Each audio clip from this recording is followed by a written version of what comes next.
ability to have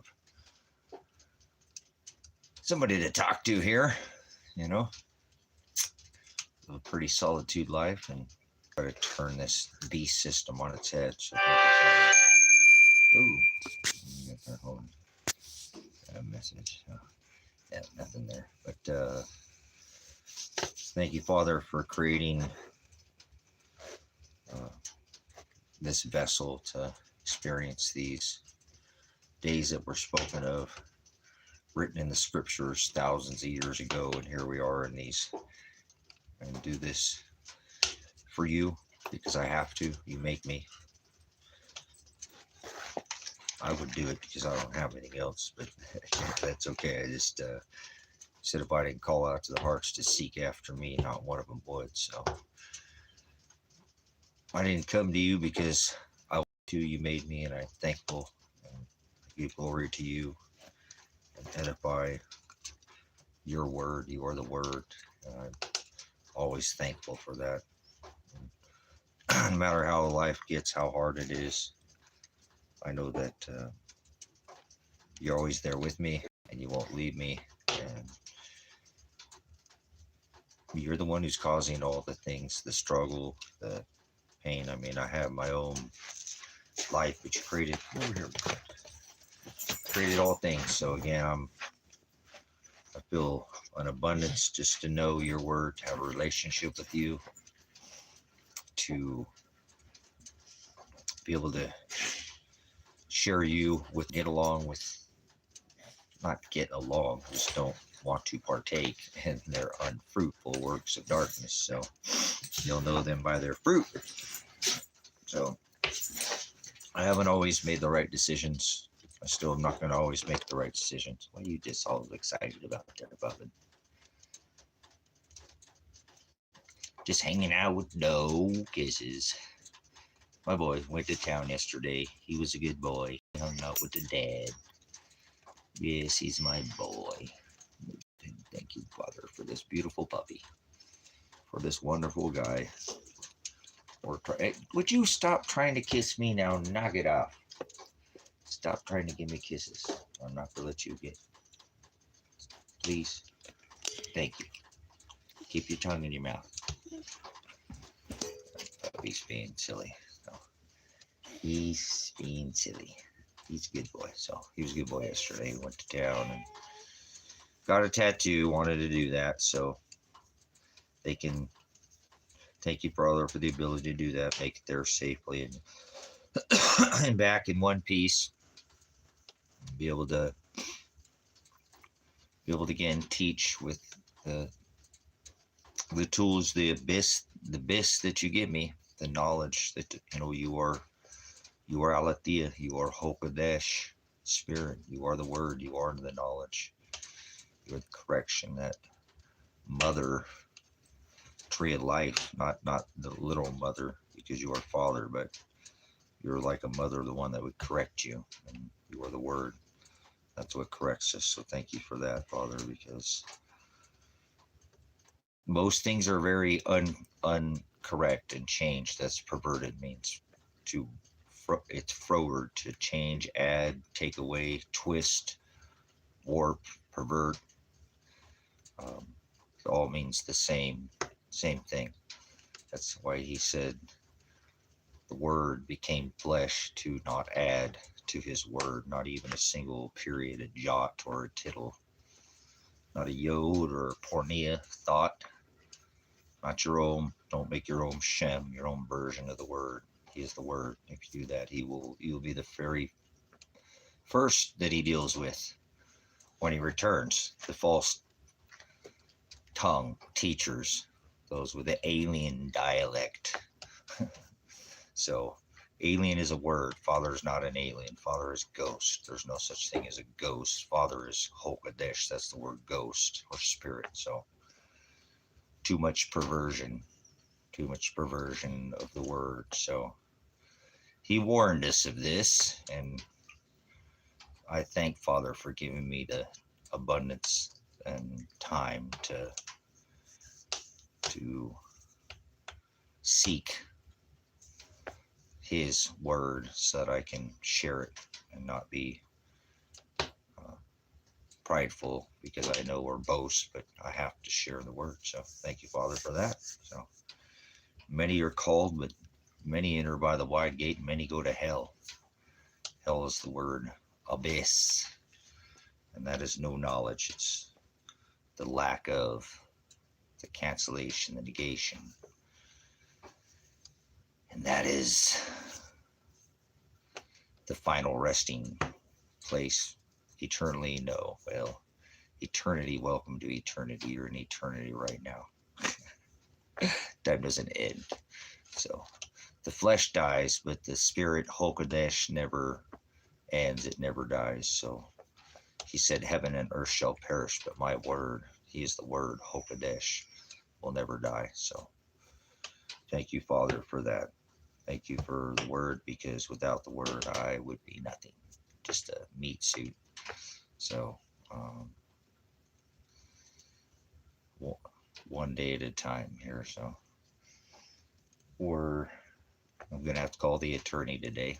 He didn't call me yesterday. So 6 days until pretrial without a call, huh? Can Father make it any more stressful? Probably. So I shouldn't say anything. He probably would. So don't tempt him. Well, you can't tempt Father. He already wrote everything. So how about he'll tempt you? No, it's test, not tempt. Lead us not into temptation, right? But deliver us from evil. So it's a test of your faith. It's all right. But anyways, yeah, I went into town yesterday and I got a tattoo because I wanted to go get a tattoo because I had made some money from the sale of the flatbed for the ministry. So I thought I'd do something for the ministry. So tattoos for the ministry. The key to the abyss, the bottomless pit. So went and threw down some more miles on the vehicle. We'll have to pay for that, some gas, but it's okay. And but went and got some more ink. So got what I was wanting, and the artist did a good job. I'm happy with it. And so be more ways to add to the ministry through the mobile ministry as we teach.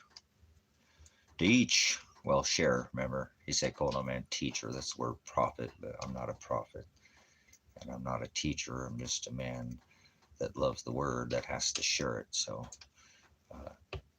didn't ask to be a pastor. That's what Father made me. He birthed this ministry, and he birthed me through this meat suit that I drag around here daily and push the word on people like a pushy car salesman, but with some Jesus.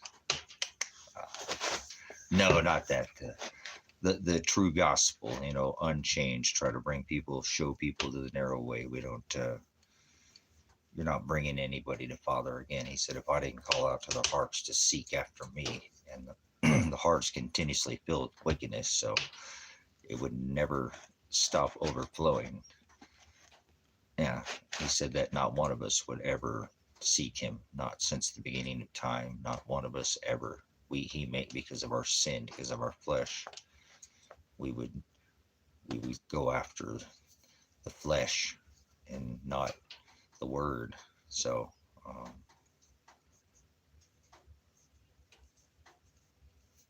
oh well, that's not, I didn't ask for that though, because you really don't like anybody to have some PhD or numbers or letters in front of their name. It's not going to get you, that's not what gets you to Father, because you're some, the skill set is what I like people to be ready. He said, have extra oil in your lamp and have extra oil, right? Have your lamps trimmed. You need to have you have your lamps trimmed, extra oil, and then you have extra oil. There's not just, if you burn it out too quick, remember the marathon and preparedness is this, you have to endure to the end to be saved. So that's the beautiful thing about preparedness, is it's a lifestyle. It's something we do because Christ is still preparing that house where a bride would tarry, right? So that's the formality of the marriage. This is the wedding between the bride and the bridegroom. So The bridegroom is gone to where his father's house is at. It's inside of us, not somewhere in the sky. And Christ in you, the kingdom of God, the kingdom of heaven, what we call heaven, not in the skies with it. It's here now. It's not, you will pass, but then you'll be with Father without flesh. This is a flesh experience that you're carrying right now, but you're supposed to die to flesh daily. Self cut off. Remember Matthew, to deny yourself, deny your eyes, the things of the dirt, the things you see of the dirt.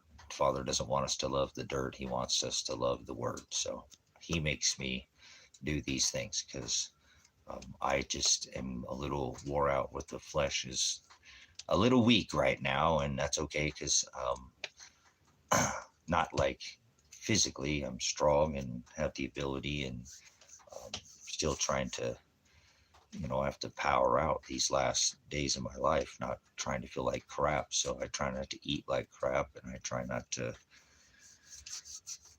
if I do something, I try to do it in moderation. If it's not good for my body, I know there's a lot of things that we all do every day that, just even stress, it's not good for our body. So, um, yeah, I don't want to be anything other than what Father created. I am revelation. I didn't ask for that either. He made that in me. He birthed that through the knowledge, through the abyss of the celestial gospel that, we're here. We're in the book. Who else is declaring by the celestial firmament that the age of Aquarius is here? The age of revelation. Aquarius is revelation. Aquarius is apocalypse. That's what the age of Aquarius is. It's the lifting of the cover of the veil that was put over the veil of deception by the deceiver, by translation and perversion of going after gods, tree gods and sun gods, and Baal in the grove is what Ahab married Jezebel. Now they got stories about flying angels and giant flying angels ramming their magic school buses and women with 5-foot frames. I mean, it's ridiculous, but that's what the word, people like to sensationalize. The word fairy is a Celtic demon. A demon is a liar, a demonion. Your scripture, well, your Bible says devil. There's no such thing as devil. That's not a term ever written in the text. There's no such thing as devils. Leviathan, the crooked serpent in the garden, the serpent, they could cast spells by lying, or ventriloquism. They could throw their voices and pay to have for fortunes, and they would take the goat's lining, the skins like bottles, is they what they hold wine skins or bottles, and they could take in like a bellow, blow that, and create, and do ventriloquism, and you would pay fortunes. This is called a daemonion. They used to pray to their ancestors and have burnt offerings of a man and eat his body after having sex with his body with beast, man and woman. This is called Christmas, or the Mass A. Mass A is the eating human flesh, Christ Mass. So this is all something that we have in this modern, age, the age of the, the worldwide net, the interweb, the worldwide net. It'll catch these people, and yet they don't take the time to even use the skill set that you can't think that everything on the internet is true. It's not, but you can vet things, you can discern these things, you can run them through a spiritual filter, or what I call a spiritual calculator. And if it doesn't 100% add up without any variance, then I won't accept it, because that's what the Hamashiach said. Don't add or take away.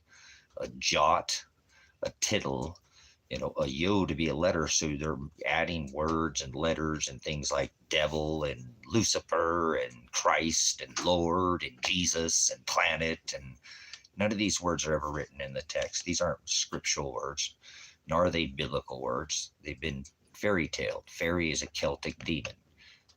like Spock with the Nanu, high priest of the Satan church. Satan's the adversary.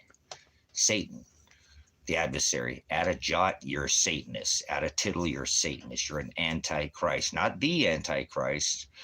You're either with Christ, and there's a term that's never written in the text ever one single time. Never does it say the word Christ. So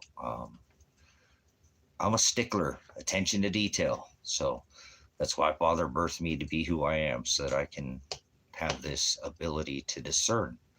And others who want to discern with me, they can discern with me. Otherwise, they can kick rocks. Remember, rocks fall on us and hide us from the face of the Lord. Doesn't say the word Lord, but you keep adding, to the text, that I just said that myself, but yeah, kick rocks. The people, I'm not going to sup with vipers. I don't have to. Father does not want us to be hanging around people who are unclean, meaning the unfruitful works of darkness. Their light is out. Their lamp is dark. The eye is the lamp of the body. If the eye is filled with darkness, then the whole vessel, the whole lamp is filled with darkness.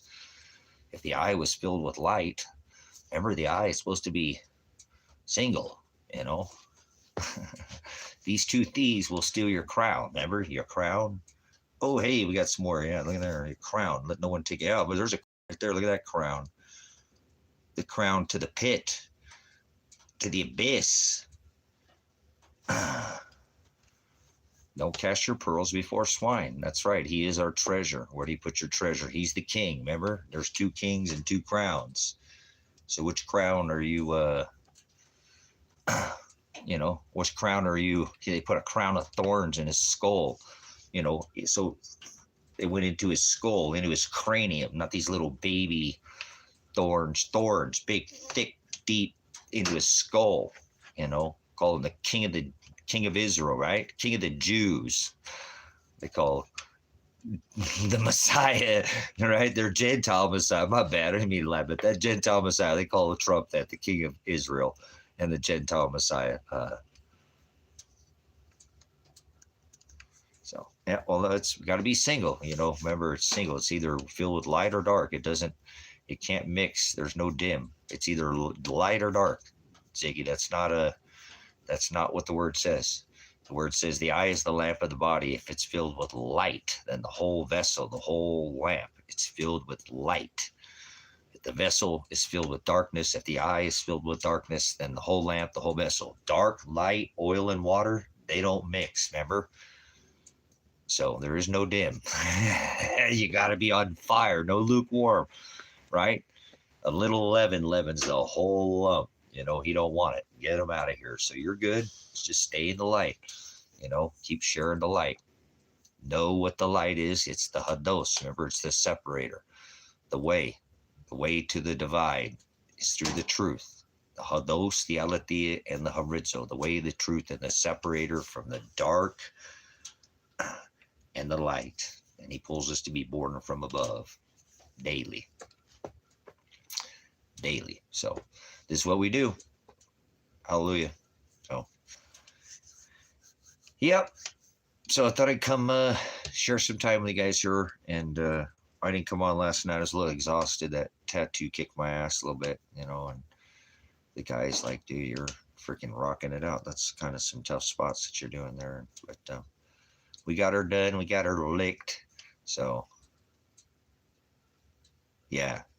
Yeah, see, that's what it does. Ziggy, have I not said that in here, though? Have I not said you need to take time to unlearn? Like you said, I had decades, of bad.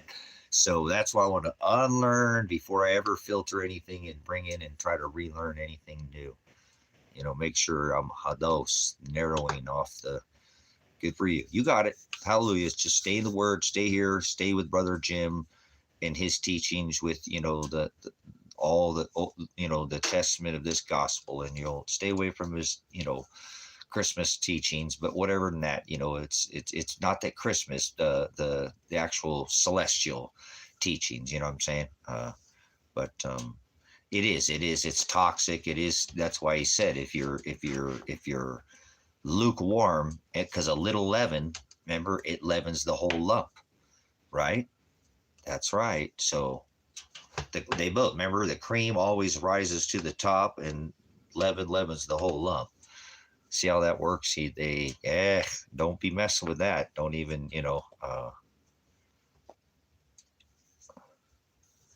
I don't see, there's nothing pointing to the sun. Why would they say that though? So I watch the sun every day, and there's nothing showing now what alignment there's been. We just had four major, we've had some pretty large alignments, obviously, just in the last month or so, you know, um, something, all the stars went to opposition. Remember, we had four stars move at opposition. So we already had something, something dragged them over that way. Yeah.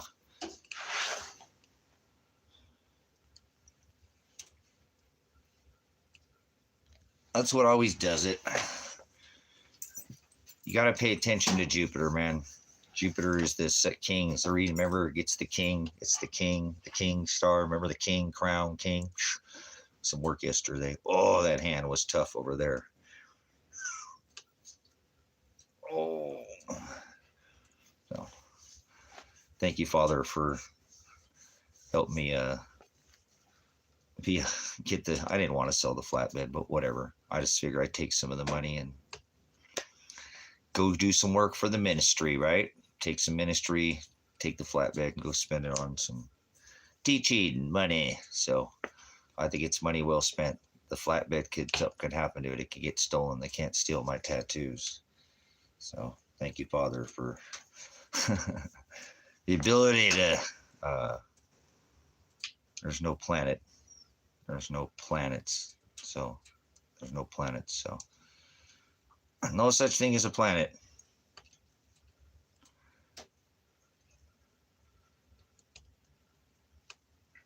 I like it. He's like, I was talking to the artist. Some artists will let you talk, some don't, some pay attention. He had light. He's pretty focused on what he was doing. So, but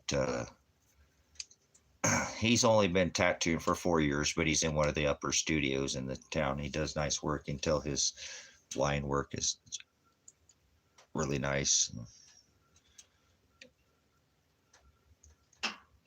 So, and it's right now, it's going to be a little rough because I've got, I don't have any.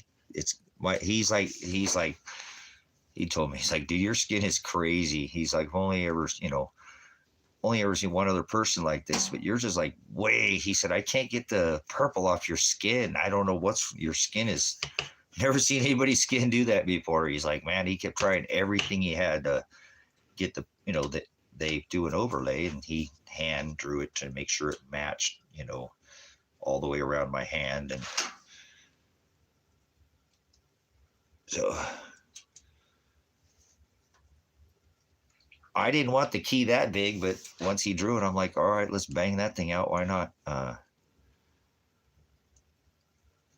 little bit. We obviously talked a little bit. I don't not tell anybody about what I have all this work. They were going to ask some questions. So he didn't know that I was a pastor, and what he was doing, and so why, and the purpose of that this is the abyss, the key to Christ has the key on a chain. That's why they have tied everything to a blockchain, chain to the key.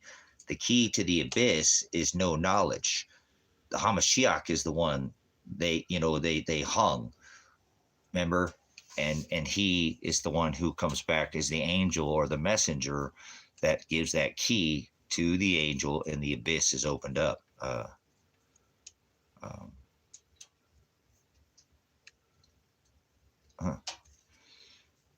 That sucks.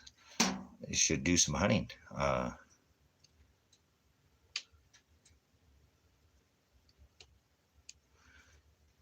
Yeah, so he said he's never seen anybody.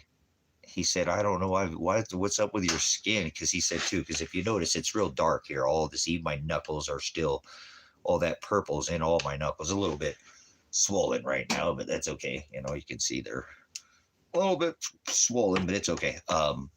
He's like, dude, I can't get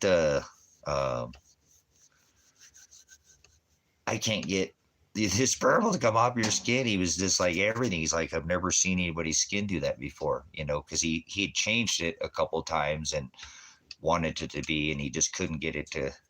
He's like, dude, your skin is crazy. He's like, your skin will not, no matter. He put like we went, and tried a few different things to get it off my skin. And he's like, dude, that's crazy. Your skin will not let go of that purple, the ink.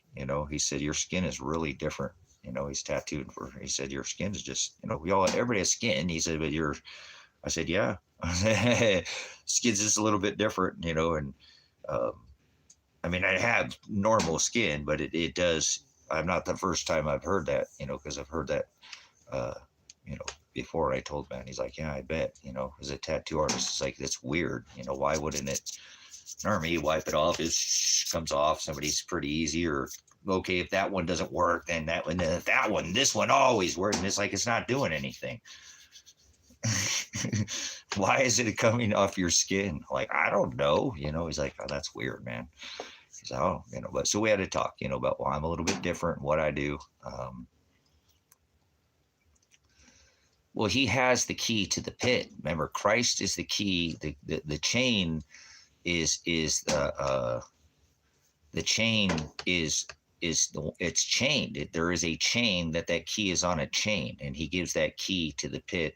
If you read through the scripture, I don't know if there's a symbology of the chain, the chain being, but obviously a key is on that chain. And I know that what I see in this modern day is they like the symbology, and that's why they've tied everybody and that are about ready to stalk everybody to a blockchain, to a blockchain pit. And he's the one who comes back with this key to opens up the abyss in Revelation 9:11. That key is no knowledge, the key to no knowledge. So that's what hell is. Hell is the word abyss. Abyss is the word knowledge. Hell is the negation or the cancellation. He said, my people shall perish for lack of knowledge. Broad is the way that leads to the wide gate. Gates have a key to the broad way gate to hell, the key to the pit, the abyss, Revelation 9:11. So,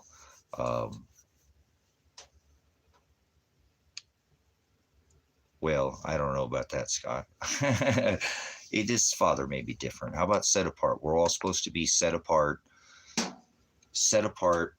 in different, and not in a rebellious way against Father, right? Because he doesn't want rebellion in the wrong sense. He doesn't like rebellion, but we are supposed to stand in his word to protect us. Finally, my brethren, be strong in the Lord. May the power of his might put on the whole armor, and that armor is the word. Paul's writings, he's telling us in Ephesians 6:11 that to put on that armor. He's going to declare it twice as two witnesses in this passage through Ephesians that the battle that we fight is, he said, put on the whole armor of God, that you may be able to stand against the wiles of the devil. Now, remember, it doesn't say devil, but we'll use that for sake of what your Christian Bible says, right? So the word is demonion, distributor of fortunes or lies. Maybe you will stand against the wiles of the devil, for we wrestle not against flesh and blood. I can have tattoos. Oh, you can't have tattoos. You can't be a pastor. You're not supposed to have tattoos.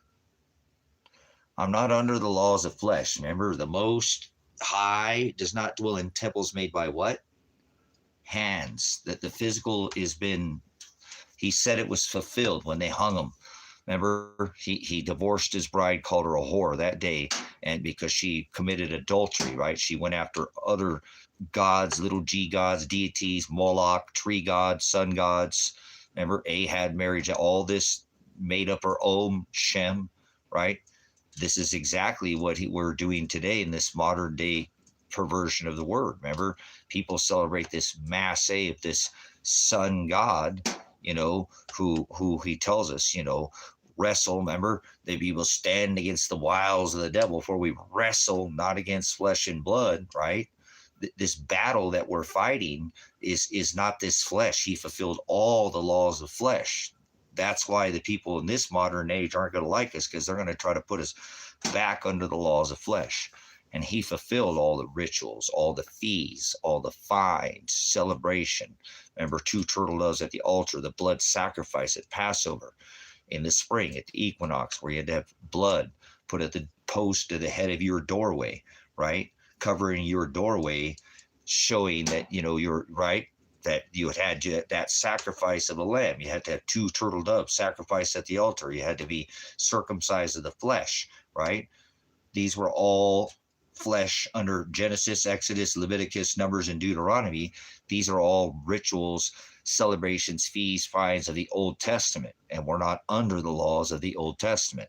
He fulfilled all the laws. That's what he said. It was fulfilled. That day when he hung there, called his bride a whore and divorced her, and then said, remember, there would be a wedding, and this wedding is the wedding feast of the lambs that we're headed to after this life. You know what I'm saying? This wedding that we go to doesn't exist. Remember, Paul said, may you stand against the wiles of the lies of the disturbers of fortunes and the demons, those who are Nephilim, those who are bullying people with lies. I did it in the wrong sense, bringing people to Jesus. The word says, if I didn't call out to their hearts to seek after me, not one of them would. So we're not here because Father, we have our own pleasure to do what we want, right? He makes us. Seeking you shall find, asking you shall receive, knock and I will sup with you. He makes us do that. You can't accept Christ. So we've been warned in Paul's writings, don't fall for demonic behavior, demonion, the distributor of lies or fortunes, especially like what Ziggy was saying earlier. We have all been taught incorrectly. We teach ourselves incorrectly. We lazy study. Father is the word. If there's anything that you don't want to mess up, it is the words, about the ones that were written in the scriptures, in the stone tablets on scrolls and pounded out by the scribes into the rock. I can bring you to the closest, scripture that I can find in history. I know there's older texts, but they weren't defined. The words weren't defined, one word at a time. And there's a reason why there was rejected texts. They weren't aligned with the Gospels, okay? And they lack definition. He said, I am the aletheia. You know what I'm saying? Aletheia, okay? Aletheia is the truth. Father is the word. Father is not a religion. Father is not some, he's my commander, but God is a title. See, there we go. Paul, I just wouldn't read, but this is something, and again, we fall for our eyes. Remember, he divorced his bride Israel and called her a whore in the book of Revelation, right? Because she cheated on him and committed adultery, right? That's, because she had went after other gods, little g gods, gods of the winter, sun gods, tree gods, star over the top, Ishtar, Semiramis. Father doesn't want us. Father said, if you don't go after other gods, if you, because this is what Paul is telling us in Ephesians 6 and 11 in his writings, if you agape me, if you love me, if you don't go after other gods, if you don't go after the word. Remember, they had a burnt offering in the middle of the winter of a man where they would have marinate him with sex and with the finest that they had. This man got lotteried off, like at the time of Rome, they had lottery, and so this man obviously knew that they were going to eat his body. And this is this mass ritual that is still done today, that was outlawed. And we were told not to do this, to stop doing this. And if you actually study, do you realize this country, America, this now corporation, blockchain, getting ready to go to the blockchain, the whole system because it's all flesh under this covenant, not just somewhere in the middle of the desert, not some certain Jehovah's Witness religion, or that's not, it's white, black, brown, red, yellow, Jew, Gentile, man and woman. Remember, 12 eggs to 1 dozen. So this is why we struggle. This is what Peter was being, told to by the Hamashiach, that I'm not asking you, Peter, about these worldly phileo things that you keep struggling. I am the word in flesh. I come to separate. I come to divide. And we all do that because we tend to fall for this phileo. And this is what, again, Paul's writings in Ephesians is telling us. Wrestle not against flesh and blood. He's telling us, put on the whole armor of God, that you may be able to stand against the wiles of the distributors and fortunes of lies, the devil. And try to remember, there's not just one devil, if you want to say that. There was a third of the angelos, or fallen messengers, not from the sky, fallen from the high priest of Aaron and Levi, fallen from the ruling class is what the heavens is. People think heavens is above their head. And see, this is what Father told us not to do. Don't go after gods and balls in the sky. Father is the word. Where do you get that for some reason there's some big bang? And I'm not saying anybody said that as a now here, but the Big Bang Theory, or that Father comes from some ball in the sky, that he really truly is a ball, that we're all just balls in the sky. You can take your two balls, these things, and, is he sold? Because that's what you're serving. You're serving the dirt. Father's the word. Father's not some ball in the sky. Father spoke all of this into existence. Father is the word, not a ball in the sky. See why he's offended by balls in the sky? See, you don't like it when you take your in serving your eyeballs. Balls in the sky, eyeballs. Idolatry, fallen angels, having sex with 5-foot frame women. What the hell are you talking about? You perverted the word. You're taking and now you're making fallen coming from somewhere over your head and from some star. Father doesn't come from the stars. Father is the word. Father created the stars. What the hell? You think he came from the stars? He created the damn stars. The stars. He created the stars. Oh, darn it.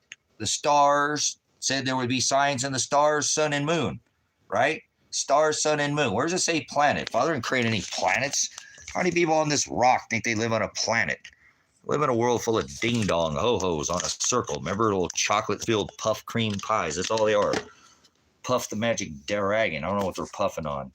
But like I said, they can kick rocks. So let's go back to Paul's writings, because this is what, Christ was telling Peter. I'm not asking you phileo me. Do you agape me? If you agape me, if you love me, your enemy will come against you one way, and I will make them flee 7 ways. Your baskets, your stores will be overflowing. You'll have abundance and bounty. Your children, you'll have more, plenty of hands. This is Father's promise to us. But if we start going after self-will, pornea, making up our own word, and under this covenant that he made, we're not supposed to celebrate anything. We're not supposed to, because he, remember, fulfilled all this. Wrestle not against flesh and blood, but against principalities, right? So we're not under the laws of flesh. Ritual, fine, celebration, fee. Father hates fees. Remember, he sent Christ to fulfill the law. And remember, he went into you've turned my Father's house into a den of thieves. You've turned it into a commerce. You've turned this house, this temple, into a place of business. And instead of a place of study, you are here making, 2 turtle dove. He whipped the people selling the doves. Turn over the money changer tables, because you had to offer 2 turtle doves at the altar. You had to be circumcised of the flesh, and you had to be water dipped. Their halakha fake baptism, water baptism, is not a baptism is a process that takes a long time. It doesn't once water. It's an overcoming. It's not a dipping. It's not what dipping. You don't become baptized and you don't get saved. Nobody's died. Remember, no, you can't be saved. So again, Paul was telling us exactly because Father's heart was overcoming Paul's writings through Ephesians. Those are Father's words through Paul. If you don't understand that, leave. Go now. You're not going to fit in here. So what we do is we go back and we study this, and this is why I continuously go over this passage of Paul's writings in Ephesians, because he tells us, you know, may you stand against the wiles of the devil, the disturbers of fortunes, lies, because we've all been lied to. We do this to our own self. We make up our own self-will. We make up our own personal Jesus. We think we can change the word and pervert it to our own liking. And that's not what he told us. Do not even add a single jot or a tittle. You know, these are the smallest of the punctuation in the Old Testament in the Hebrew. And so if you can't even add a period, you can't add a letter, a yod, or a thought. That's the word pornea, your own thought. You're serving your eyes once again. So he tells us that you may be able to stand against the wiles of the devil, for we wrestle not against flesh and blood, but against powers, principalities, the rulers of the darkness of this world, spiritual wickedness in high places. So this is spiritual now, not flesh. Paul obviously knew what Christ, you know, what the Hamashiach, what the representation. Paul was old. Paul wasn't young, and I'm not saying the disciples weren't, you know, wise, because they were. Father, obviously, they came to that knowledge, not overnight, through following Christ and mirroring what he did. That makes them follow his knowledge. If you act Christ-like, you're going to come closer to the knowledge.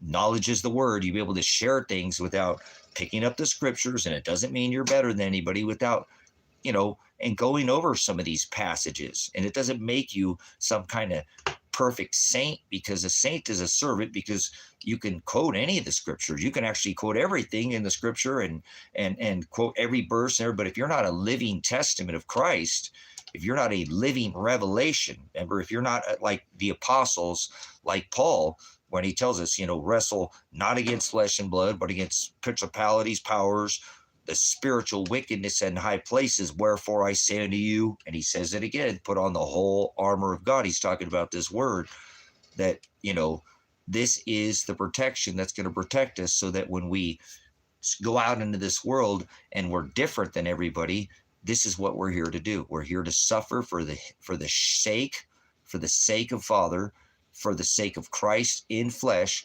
because he suffered, we will suffer too. And that makes us very different from the world. You know what I'm saying? Yeah. Yeah, see, that's fine. And that's, Ziggy, that's fine. I know my people who used to be, they're so much more palatable for me. Malleable, pliable, somebody I can talk with, somebody can, you know, be. These rock solid, hardcore Christians don't know their ass from a hole in the ground. They don't know any of the word. They don't know anything.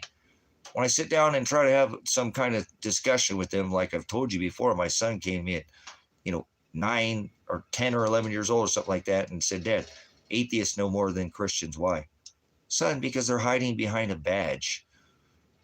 You know, atheists. They know that remember, the Most High doesn't dwell. Some of them figure it out, Elijah. So they're just like, I don't do your religion. They know that. They're not going to get there. They're not worried about a little sin, because they call themselves an atheist. But remember, son, you have to share the word. You came up to them, right? You approached them. They didn't come to you. They weren't sharing the word, right? You know, you were being charitable with the word, right? Yeah. And you got them to expose themselves behind that badge of an atheist, because they knew so much more than the Christian, because they know that the Father doesn't dwell in temples made by hands. And that's what you remember. And he's like, oh, you know, and he figured it out. And I said, but see, they're just as wrong as the Christians, as of all of us, son. But you can't hide. You do not boast, because you know, woe if you don't go share the light. He is the light. You have to put it at the top of your house. Let it shine. See, we are supposed to share the gospel. We're not supposed to just keep it to ourselves. You know what I'm saying? You know, Paul was in his 80s. What do you talk about, Richard? Paul was 80 years old. Paul wasn't young like the disciples. So Paul was in his 80s. He spent a lot of his time in prison. I don't think he studied there, Richard.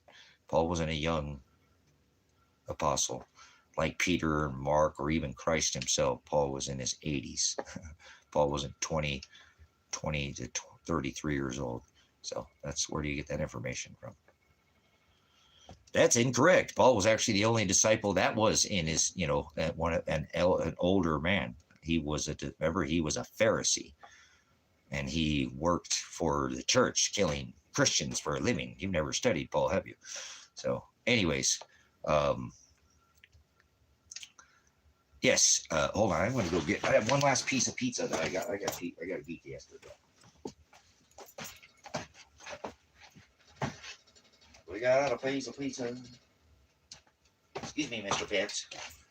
Ooh, we're getting it hotter than you know what in here. Oh, we're burning wide open. That's why. All right, hold on. We're burning wide open.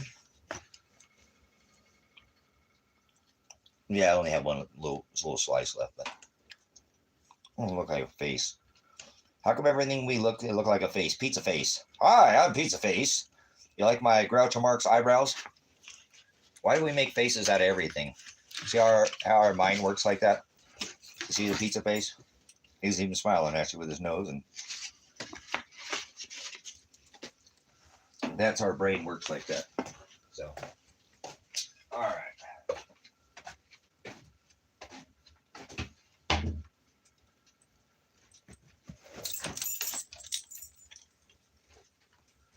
I gotta take this. Okay. Rocking in here. I might actually crack the door in there a little bit. Ooh, it's frosty out there. Thank you, Father. We got lots of firewood. Got 5 cords of firewood here, so. Oh. Yeah, this is Domino's. I don't do. I've been to Winco, but their pizza's not bad. It's hard to get them to do cheese, and I don't eat pork, so it's hard for me not to get pizza. But I can go there. And I thought I had a free pizza, and I didn't, but I had to buy one more, and I'll get the next one will be free. So nothing's free. You had to buy a whole bunch of stuff to get to the free pizza, but you know. Anyways. I thought I'd come in here and burn some time again, because again. Hold on here. Let me clear this out. The attorney didn't call me yesterday, so, my mind is wanting to play tricks on me today and say, don't call him, just make him fucking call you. You paid him all that money, man. If he needs to call you, I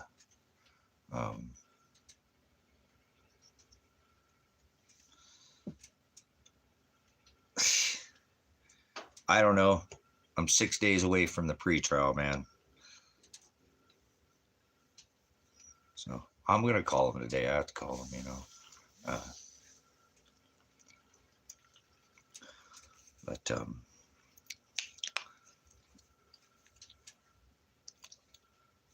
I don't know, man.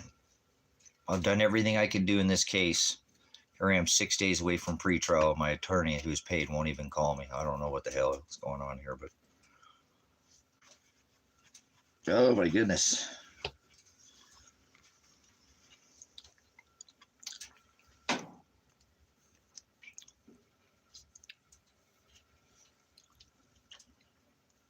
So I don't know. What do I do if he doesn't call me? That'd be bullshit, wouldn't it? Fucking paying an attorney, apologize. Darn it, didn't curse at all, but that's just a little bit frustrating.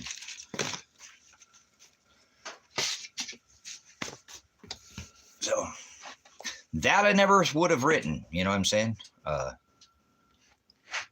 I'll try to give the thing, I don't know.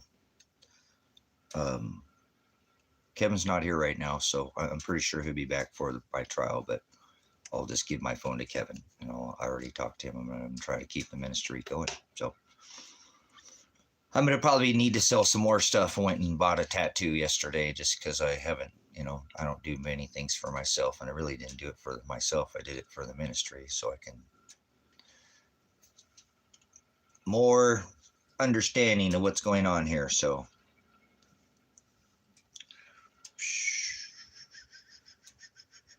first put some, oh yeah, it's me and D ointment on there. She's a little bit tender. Crown of thorns. He put one of those in because he thought they would definitely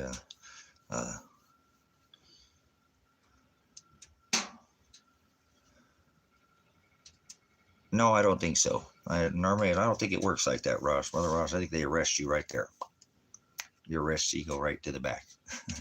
I don't think you go to. That's not how it normally works. I don't. Maybe I could be wrong, but if no, only 1.5% of cases even go to trial in this country. So it's not like it's a thing that they even do very often. So it's a rarity, but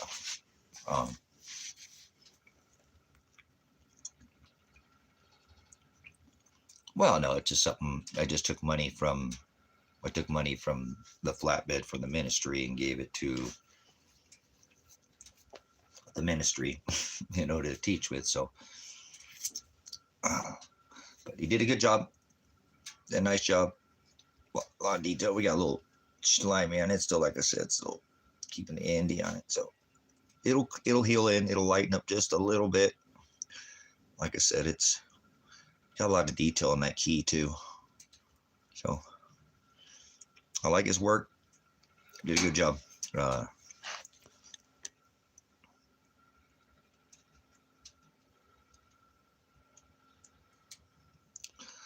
No, I'm facing 7 charges right now. Ziggy, I have seven charges that I'm currently facing. So felony and misdemeanor charges. So, but they're all cop charges, remember, for just using my voice. I wasn't violent. I didn't hurt anybody. I tried for years and years to get him to deal with the situation. My son is still completely innocent, and I can prove that till today if he's still alive. So,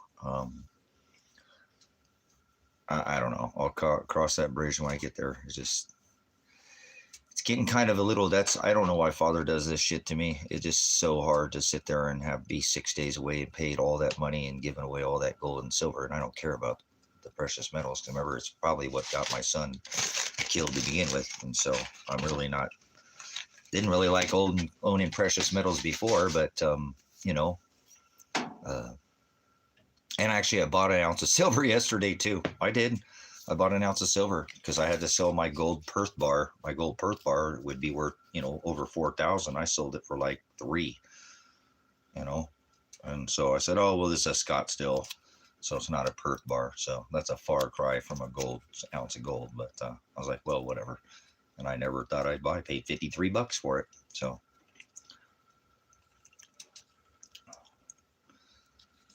Whatever I showed you guys, there's pictures of it on my profile of the gold, and I traded for all that gold. So remember, I didn't pay for any gold.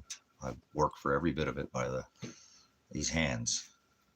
These are working man hands, so yep, that's what I tell myself. And Ross, no matter what happens, I'm okay. No matter what he does to me, I'm gonna be okay with it. Look how brutal he was. He just took my flipping dog from me, man.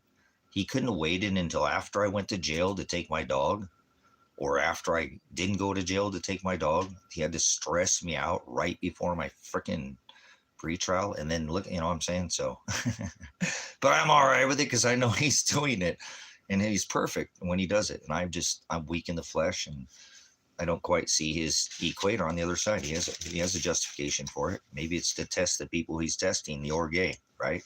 It's all the people who did the things to me that he needs somebody to stand in his word and not jump out and and lash out and go do the things they did to me, eye for an eye, and stand in faith like Daniel. And my reward is after I die. So yeah, I am preparing to go to jail. At this point, I don't know, man. I thought my attorney would have called me yesterday. 1 week out? 1 week out? You ain't calling me? I don't even know how much time I'm facing.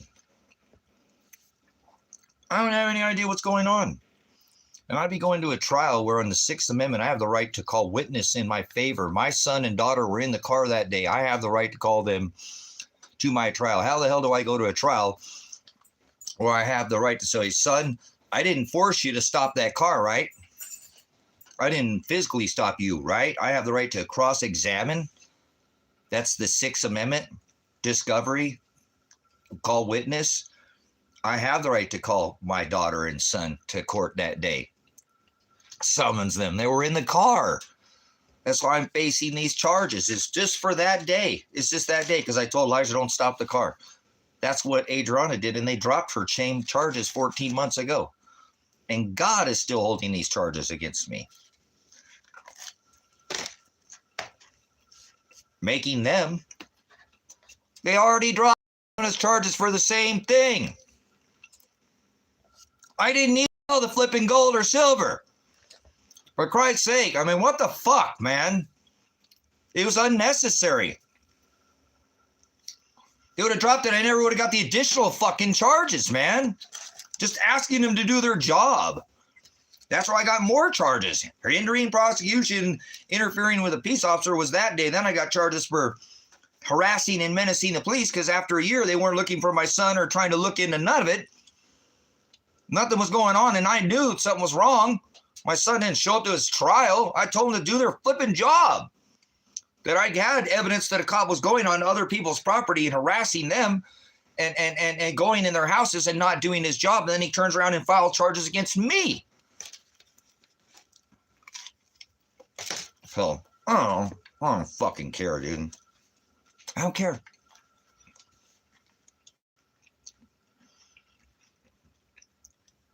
I got no skin in the game.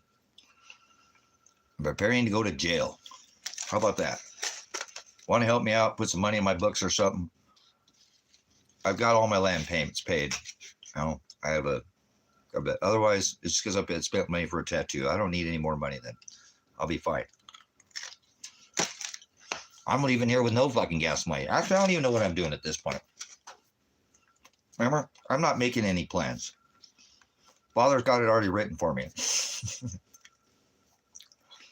Nobody's done anything to me, and no one will do anything to me in the future that Father didn't already write. Everything not written and everything that will be, Father already wrote, so you can't do shit to me. You know that? No weapon formed against you will prosper. No fiery darts will penetrate her. It threw me a fucking grenade, hit me in the face with a grenade. You know what I'm saying? How do you get hit in the face with a grenade and still talk? Articulate and have conversations like we do. And you can see it for your damn self. You need to see print and physical proof. How am I still able to talk? I have no flipping idea. I could have been brain damaged, man. You don't hit somebody with a fucking projectile in the face. You know what I'm saying? So, I have felony and misdemeanor charges. The hindering prosecution, interfering with police officer, there's 4 felonies. And I thought the other 2, hindering, harassing the police and menacing the police, were felony charges, but John said they're not. And John isn't even representing, my attorney isn't representing me on those. That's a whole different fucking case.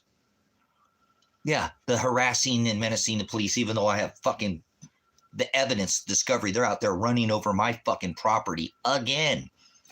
So if they want to go over that, I'm going to ask them. I've got evidence. I want to go look at this. You guys were menacing me. I've got pictures of you driving over and running over my totem, desert rat totem at the end of my driveway. Would you like to bring that in discovery? I think they plan on throwing me into jail for contempt of court because I won't cooperate. My son and daughter aren't going to be there, and I'm going to fucking lose my mind. I ain't going to no fucking trial. Well, I can't have my son and daughter there, and they're in the fucking car. What, are they going to show a picture of me talking to my son? Where's my son? I have the right under the 6th Amendment to call witness in my favor. Where's my son? Mistrial. Mistrial. You know what I'm saying?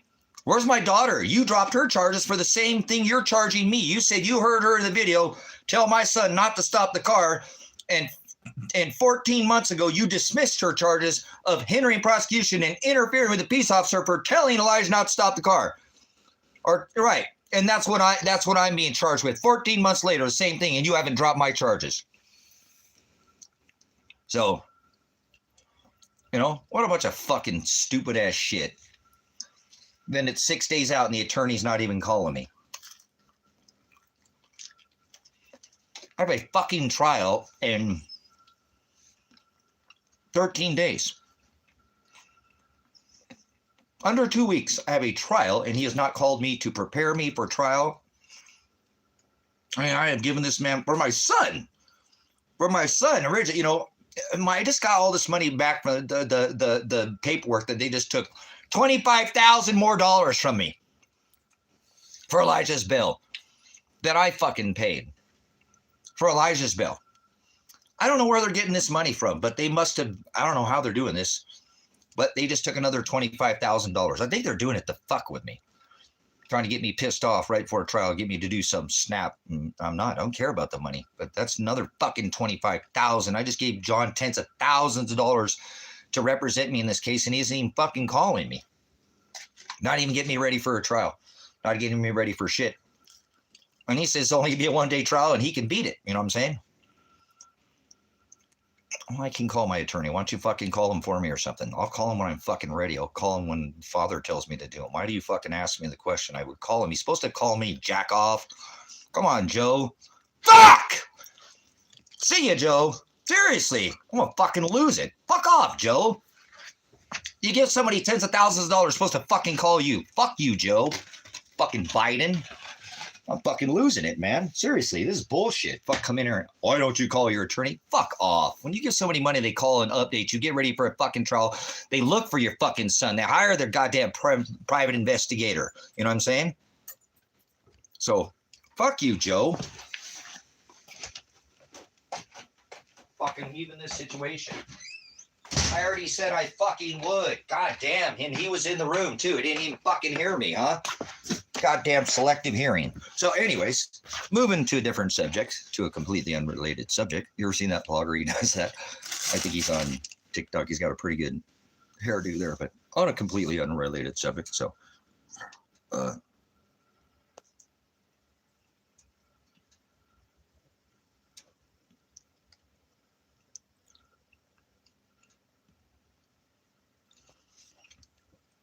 vote of no confidence. Never called you, I know. But if they're not even talking to, not good. Yeah, so I don't need no thing. I don't care. It is. Yeah, fuck off, Joe. I mean, what the fuck is Joe? I already said I would call him. You know, today. I had to. I said, been saying that already. You know, why don't you call your attorney? Why don't you eat a dick? All right. On a completely unrelated subject. I got 300 pennies yesterday. That's all I could get, guys. That's all I could get. The only people who would give me any pennies was Chase Bank. Every other bank turned me down, said, no, if you don't deal with us, we can't trade money or do exchange money with you or not, you know, if you don't have an account with our bank. So far, I didn't go through all of them. I just went through a little bit last night, you know.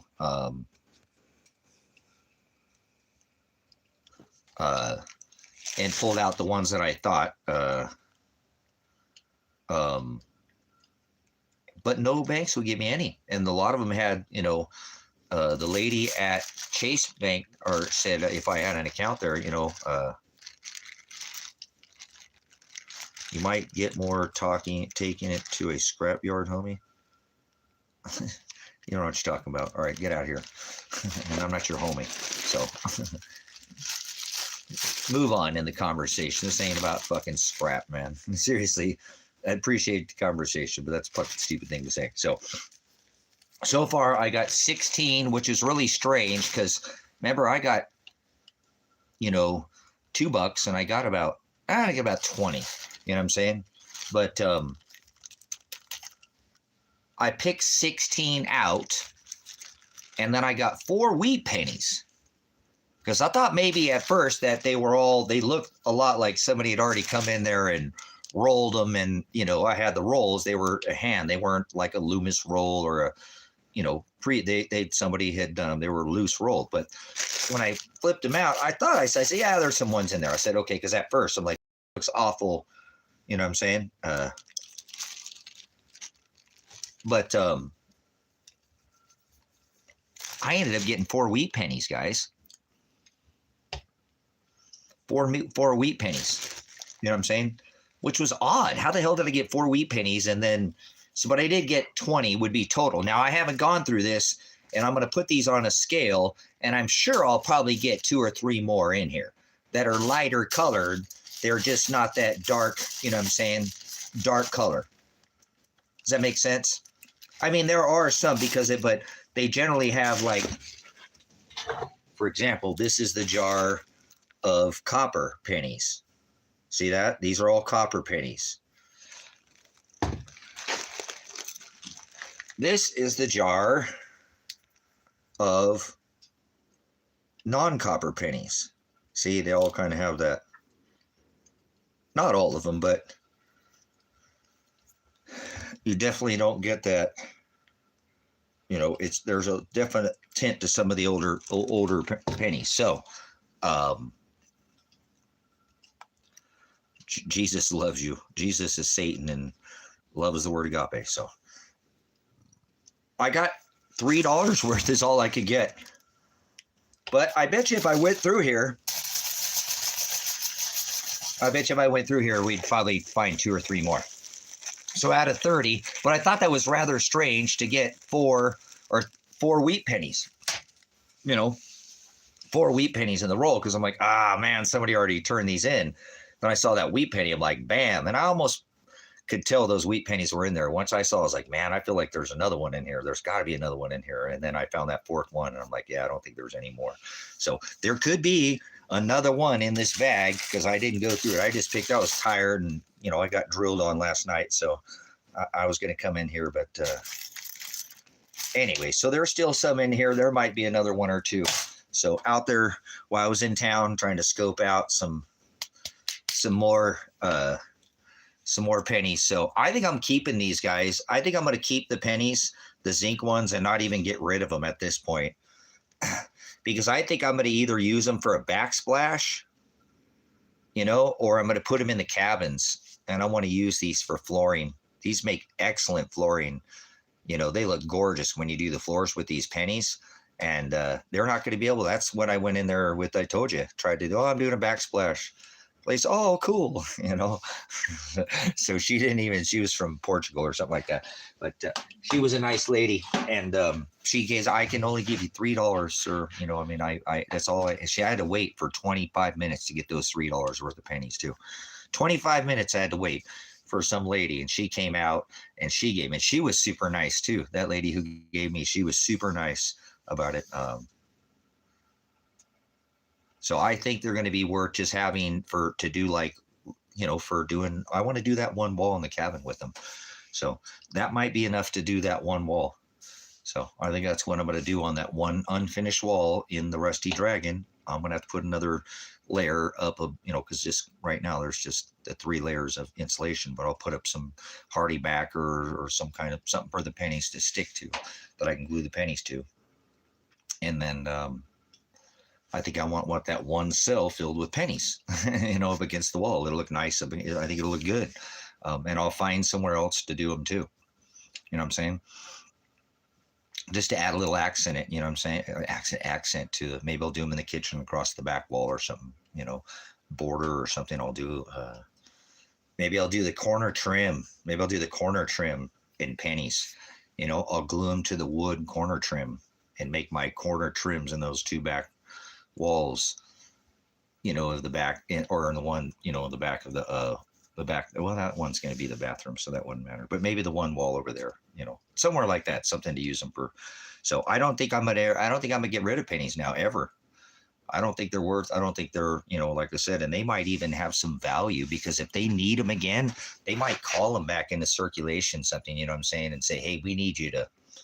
They might offer, you know, we'll give you 10 cents on the penny or something, you know.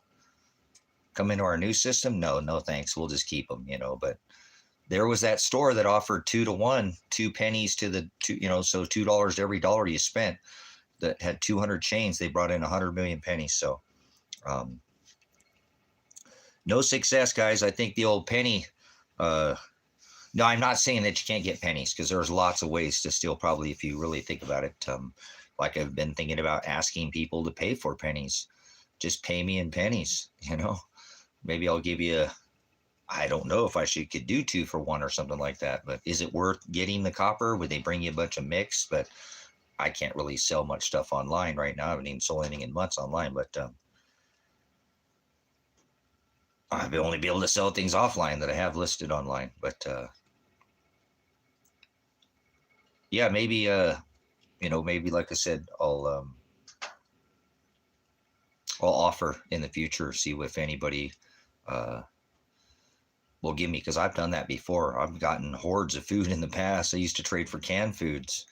I did. I had so much canned food. I had so much canned food. It was unbelievable. But I would trade people for canned food because I knew people would. I trade them for all kinds of different things. But that was what I was trying to get canned food. So I had people trade me all kinds of. I had more tuna fish, cans, tuna fish, and I focused more on the not just vegetables and things like that. It was meat or like corned beef hash or things like that. I was more focusing on, and I would take others, but I wouldn't do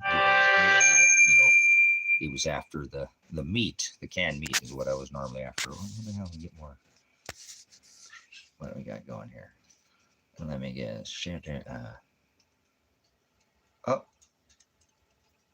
miles odometer reading was accepted. My insurance can be more expensive this month. I put a lot more miles on the Forerunner this month. I'll bet you my insurance will be most it's ever been. I'll say my insurance is going to be $72 this month. So that won't be too bad, but we'll see. So, the insurance company's so weird. I pay by the mile. So I think I want to eventually switch insurance companies. It helps sometimes when I don't drive anywhere, man. But if I'm going to be going on the road, too, that's not the insurance to have.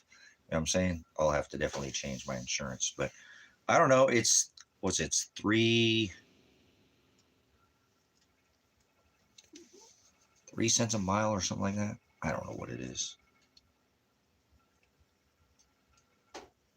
I don't know, whatever. They gave me the equation on how to figure it out, Yeah, well, I just carry it in case just something happens and I hurt somebody else. And Brandon, that's the only reason I carry insurance. I don't carry insurance on me. If I get hurt, I'm screwed. My life is fucked. But I don't want to wreck into you and hurt you on accident or non-accident. That's stupid. I'm a prior reconstructionist. No such thing as an accident. That was a stupid thing to say. But anything could happen, and I don't want to ruin your life. Take time. If I had more or something could cover it, maybe. But I'd probably still have insurance. So I carry insurance on the other driver, not on myself. So you're covered. If I wreck into you, I'm not covered. I'm going to be screwed. You're going to get taken care of. You're going to go back. Your life's going to go back to normal. My life's going to be ruined for the rest of my life. But I don't want to do that to anybody else. So. Oh, my goodness. All right. Yeah. What would you do? What would I do if this attorney didn't call me? That would be a trip, huh? If I just sat here and waited until the day before. Should I wait? Should I wait this out until Thursday or Friday? What if he doesn't call me? I'm going to call him today. I mean, what a crazy nightmare, man. Father has me in this absolute freaking nightmare. Just don't think when it's going to get any worse.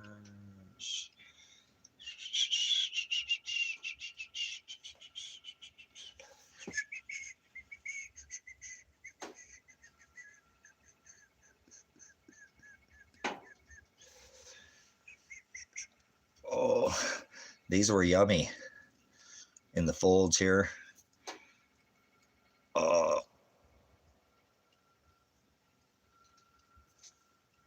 Those are pretty tough. That right there is tender. All that right there is real tender. That whole spot. If you touch that spot, you should be able to tell that's way tender right in there. Oh yeah. Over here too on this. Over here on this part of your hand, it's a little yummy. Oh well, so I'm just enjoying my day here, trying to with my puppy.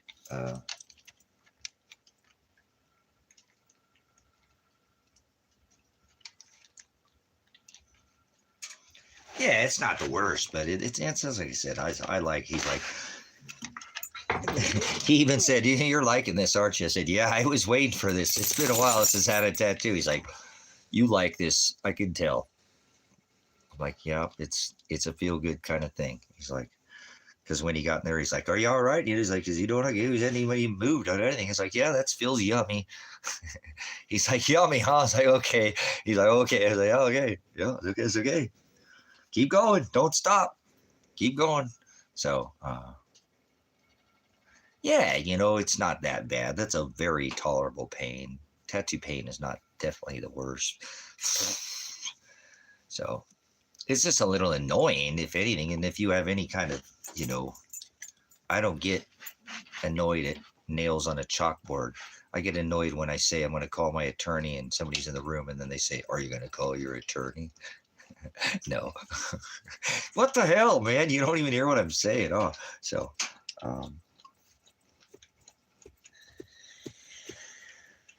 Faller. So I like to go and finish this one, get this one finished too. I want Garrett to finish that one. I went to this tattoo shop to have, the one that, one of these artists do it, but I didn't. So I went to another shop. But he did an excellent job. He did a great job. The key is vintage looking. That's what I was trying to go for, some real vintage looking key, skeleton type key. And he did a good job on the texture of because the texture on this didn't even have very much texture. I just liked the way it was woven together, and they're nice, thick, like real branches, not these little baby and real thick thorns on it that, very, very realistic as opposed, to what we see a lot of the times on TV, so happy with the work. The chain is a lot bigger than I thought, and the key, and he's like, "I want that thing," because I told him I wanted it, maybe the chain over here, it just kind of be a small chain and come around here. And then I came back and he drew all this up and he just made it custom. And he's like, "What do you know?" I was like, "Yeah, let's do that." So I'm glad that I let the artist run with what he was wanted to do, because that's normally how I get my best work.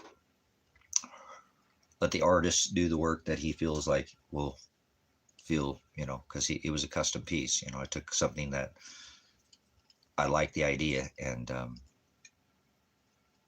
yeah, well, I thought I wanted the chains real small. I told him, I said, "Don't make the chains too small, because then you won't be able to get much detail."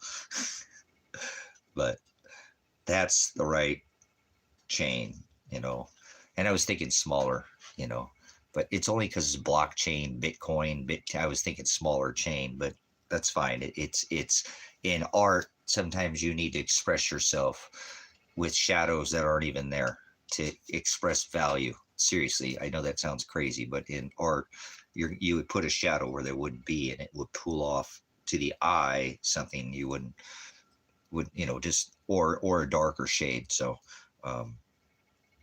for the purpose of blockchain, talking about blockchain technology, and I love his, like a scorpion. This looks to me like a scorpion, the way it's got that.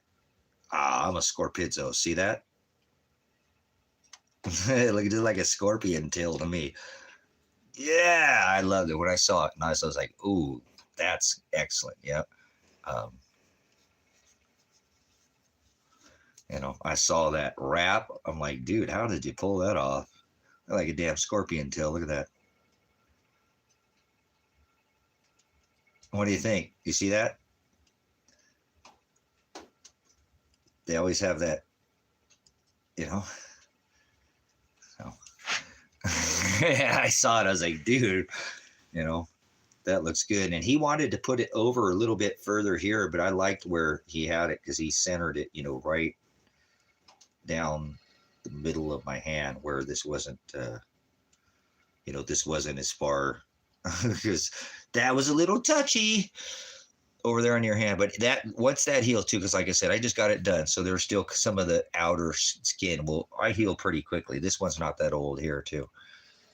So this one was still shaved. He's like, "Man, how long ago did you get that one?" He's still shaved, So it'll look good.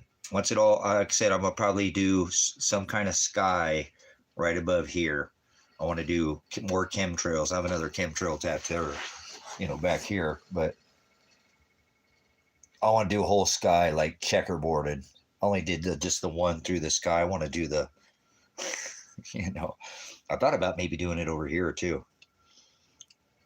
That'd be a good area too, to do that chemtrail sky. What do you think? Might kind of take away, but maybe not. I don't think it'll take away.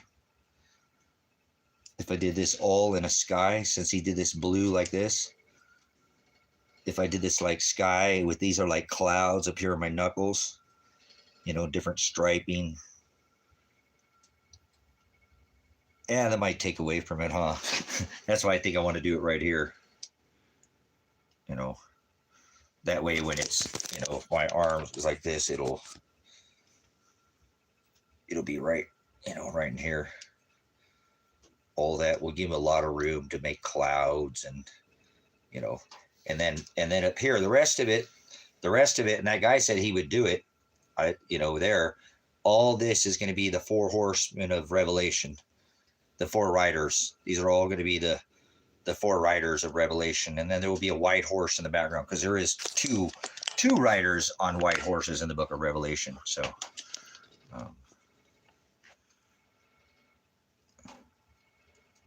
yeah, maybe. I don't know. It might take away from that. I might just leave that, because I kind of like those. Those are fine. They're finished. I wanted to go see they're finished.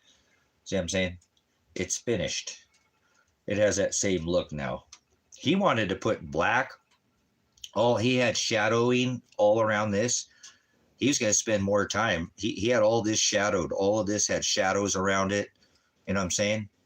He's like, okay, give me a minute. And he started getting, and I'm like, what's going on? He's like, yeah, I'm going to put some shadowing. He showed me. I was like, no, let's just leave it just like that. Let's not put that. Because, he would wisp some shadows around each one, to give it some more value. And I said, no, let's, because it would take away from that. When I saw that looked like the scorpion tail, I was like, yeah, let's not. And he's like, I don't have to tattoo anymore. I'm done. I'm like, yeah, you're done, man. That's a great job. Appreciate it. I actually only had him touch one little thing that I saw. And he's like, yeah, oh, I didn't see that. Yeah, good eye, man. I'm like, well, I like good work. So I like to get it done the first time. I don't want to come back and get any touch-ups. But look at what Kit did on that touch-up. Boy, he knocked it out of the park, didn't he? That didn't look nothing like when he first started there. So I'm thinking blue sky around here too is what this is. If this had blue, this would have blue in between here. There'd be blue here. See how these thorns go underneath here? There'd be blue in this gap here. And then blue around here, and then bring that into that chemtrailed sky, Getting chemtrailers. Whatever, man. Stuff's important. People don't realize they're just waxing us like bugs, and it's scriptural. It says, that the devil will be able to change, times, right? So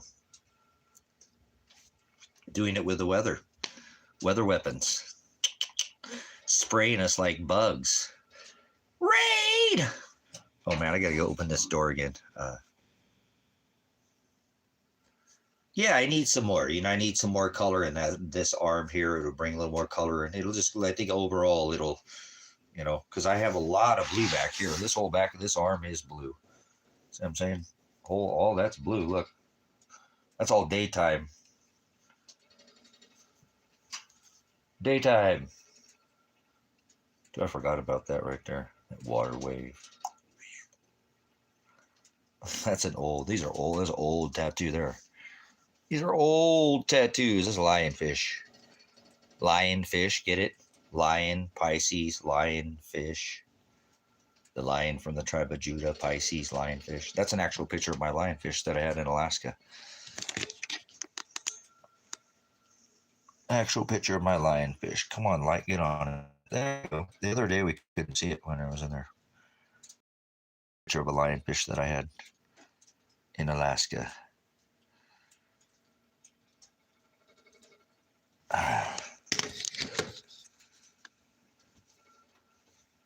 Yeah, don't be petting lionfish. They're violent, or they can sting the living piss out of you. They have those Oh, I gotta open this door, man. I'm getting roasted. Roasted.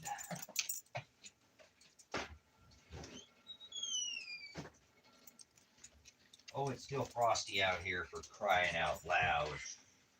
Still frosty, frosty. Oh, man.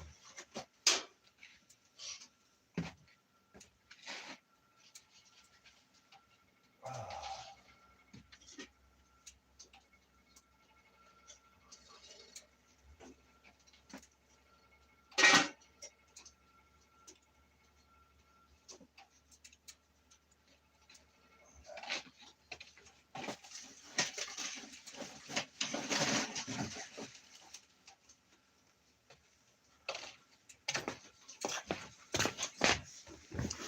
Oh.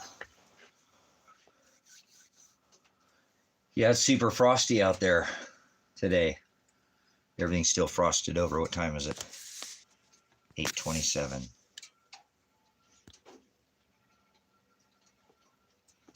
Okay.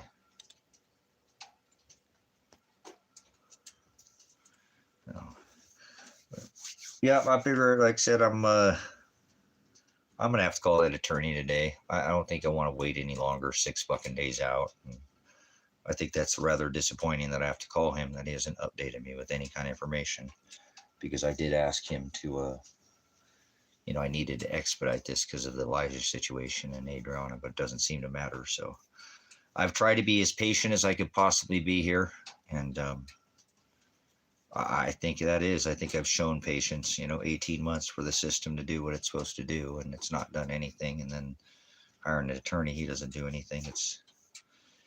It's wearing on my damn mind, man. So I'm gonna have to call and get some resolution today. And I just don't like the fact that I have to fucking call him. Why isn't he calling me to let me know something? Give me some kind of fucking update on this case. Let me know something. Anything? No, nothing. Same thing as last. It's just the same thing. It's a repeat. Repeat.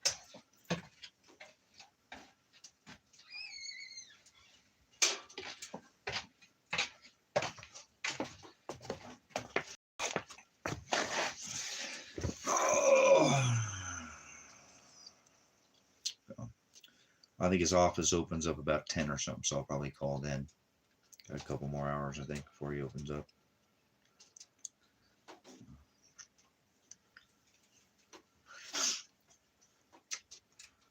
The wait's almost over, I guess, maybe, right? So he says he's called over there and it's always a shit show, So maybe he's called and he just can't get through to anybody. But I really wish he'd call me and say, hey, man, I'm still working on this case. Here's where we're at. I know you got fucking ants in your pants and you want to do the rock and roll dance or whatever bang your head against the wall because nothing's happening here. But they're going to have to do something sooner or later. Obviously, I don't know how prepared they are for this case, even if they summons the officer. Like I said, why is my son not there and my daughter? I'm going to be beside myself in 13 days if I have to go to a fucking court and my son and daughter aren't even in the courtroom. And they're on my case and they have to be there and they're not. I'm going to say a mistrial. I'm probably just going to walk the fuck out of there. I am. If I go there and my son and daughter aren't there, I ain't fucking staying. I'm going to walk the fuck out of there. Fuck you, fucking idiots. Till you can produce my son and my daughter, this is a mistrial. You might as well drop the case right now.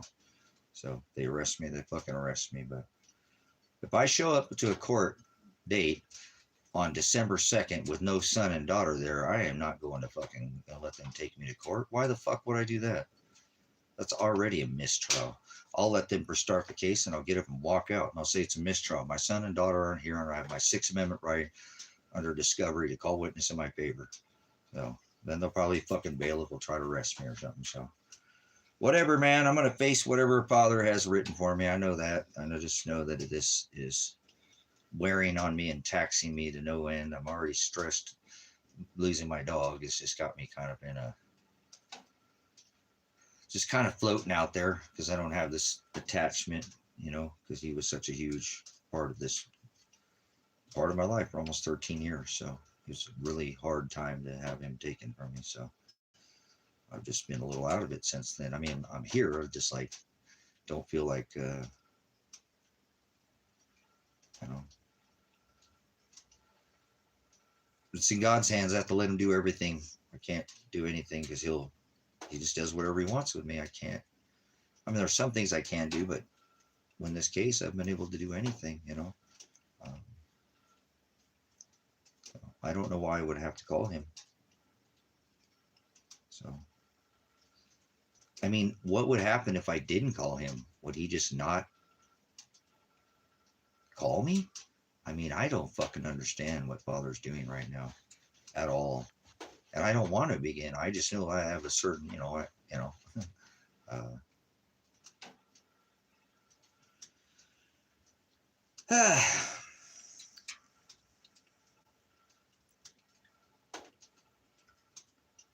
so that's why I couldn't sit here all yesterday, because I knew he wasn't going to call. You know what I'm saying? I knew he wasn't going to call me yesterday. And I'm like, dude, I got to go get a tattoo or something. I got some money in my pocket. I probably shouldn't spend it. I should probably save it for that roof nest, you know, so if I can go on the road. But dude, I don't even know. You know, if you look what's going on in the world right now, I don't even know if I fucking go into Mexico. I don't know. I may go down there. I'm still gonna try to be prepared to go down there because I think it's important, but it's getting really bad down there right now. I mean, it is getting, it's getting bad. And again, I feel as if I could be targeted as a U.S., even from the U.S., because it's getting bad. So I might be looking into going somewhere else, getting on a plane or something, because I don't have two dogs. Maybe I can just travel with Bone or something. I don't know. But, and I don't even know where I would want to go at this point. I know I'm just, if I can go, I feel like I should, but at this point, I don't even know where to go. So I know I could stay within the U.S. and help a lot of people at homesteads here in the U.S. I don't know. I don't know. I wanted to go down to Ecuador, but Ecuador is it's right there next to Colombia and Venezuela right now. And they're about ready. I think we're going to see the U.S. go ahead and making a decapitation strike on Maduro. They're going to try to take him out within the next couple weeks. I've just watched military, how this works, and I know I'm a veteran. I know how this chessboard fucking works. I've played this game before, so they have made some moves here that show that they're about ready to strike. And it's normally the calm before the storm, and that's what I'm seeing right now. So I called it before they SWAT raided this house, the calm before the storm. So, that's where we're at right now. And I feel as if that's a little too close to the confrontation, that's what I wanted to do. That's all I wanted to do. I just wanted to get away and not think about none of this shit no more. I don't want to think about America right now and all the stupid wars we've gotten involved in. I just wanted to go look at some ancient ruins, go check out waterfalls, go hang out by the river, go to the ocean, catch it, no, I don't fear man. So I don't fear man, only fear Father. So he said, fear no man who could take your flesh, only fear who could take your flesh and your soul. So, but I have to think about what's wise. We're supposed to endure to the end to be saved, so we don't just throw ourselves in front of a moving train. You know what I'm saying?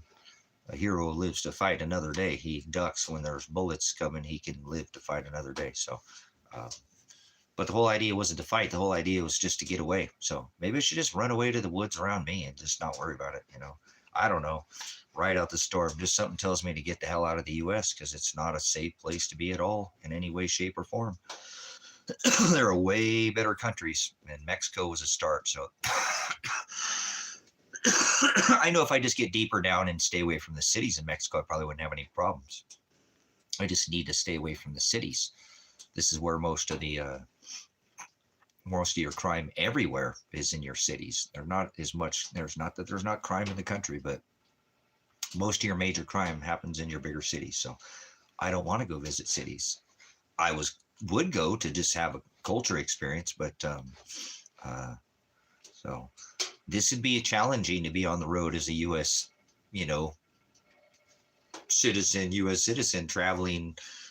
That's why I took the veterans tags off my vehicle, because I've already been targeted. People are not happy with veterans right now. I can tell.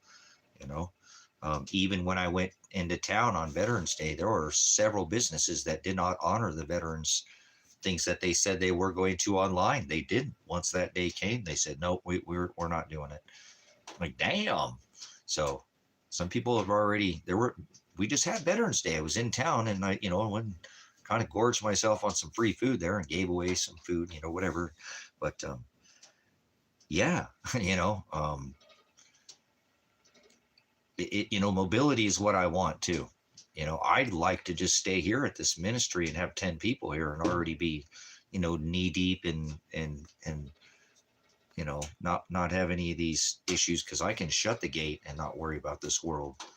Yeah, somebody might come to my gate, but you know what? That I know, even if in America, if I just don't participate in their thing as I do, and I make my own system, that I don't really have to deal with most of the things that most people don't, because I'm already my own supply chain. I'm already my own power company. I have waters, but I have the ability to be. I got more freaking eggs. I need to make some eggs, guys. I think I'm gonna have some eggs. I gotta keep putting these eggs, man. I got 5 eggs a day, or I get backlogged. Now I'm backlogged for. Got a lot more eggs, probably about another 30 eggs going here. So having self-sufficiency is the way to go. But when you don't have anybody to be with you, it gets quite frustrating as well. When you wait, 10 years, I don't know how patient I can be with Father to try to put 10 years, put a community together of self-sufficient, self-reliant, community, and nobody ever comes. It wears you out. You know what I'm saying? It drives you mad. When you farm and you raise chickens and sheep and goats and hogs and dogs, and nobody ever is there to help you one single time, it does wear on your brain, thinking that someday Father will send somebody to come like-minded with you. Now, I could have people out here, but I don't want the wrong people. So I just have to do it by myself. You know what I'm saying? And that's okay. Father wants me to do it different, he'd send somebody. So, and again, I'd rather have no people than one wrong person out here ruin it for everybody else. So it can still happen. Remember, that's why I paid this land off, so that I could have the ability to travel if needed, and that the property would always be here to serve the ministry, even after I die. Think about that. I'm dead and gone, and the ministry still serves. That's what a ministry is supposed to do: serve the body, serve the people, not just me. Obviously, it serves some here as quarters and place of rest. Thank you for the contributions. I appreciate it all. Either be trying to travel sometimes. I'm going to get on the road. I'm going to go on the road either way. I'm not just going to sit here. If I can go on the road, I'm going to travel. So even if I don't leave the U.S. at this point in time, I'm not worried. I'm not going to be traveling. I don't drink. I'm not doing drugs. I'm not, what I'm saying? So I won't be traveling. I won't have to worry about getting pulled over. I have insurance. I have tags. I have a license. I don't like those things, but I'm legal. And if this happens, and I won't have a record, and I'll be able to travel without having any, obviously, my name goes on a list. Obviously, I don't ever escape, even if I have all my dots, and cross, everything's dotted, everything's crossed, all of this is, but I still run into issues because of who I am. But that's okay. They can only do so much to me, and I'm not worried about anything happening to me. Like I said, I just want to travel, and take some time. I've been working so hard to try to pull a ministry together, get a zero cost of living lifestyle, and I did it.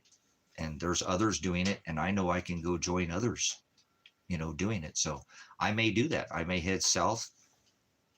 I bet you there's 10 homesteads between here and the Mexican border that I can go to, where be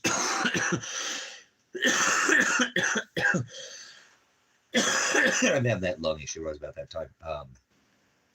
About time for some cannabis or something.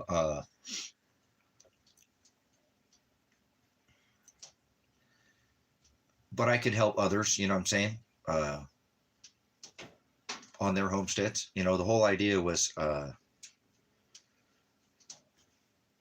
go to Mexico and learn more Spanish, though, you know, Espanol, and to get another ministry down south. Um,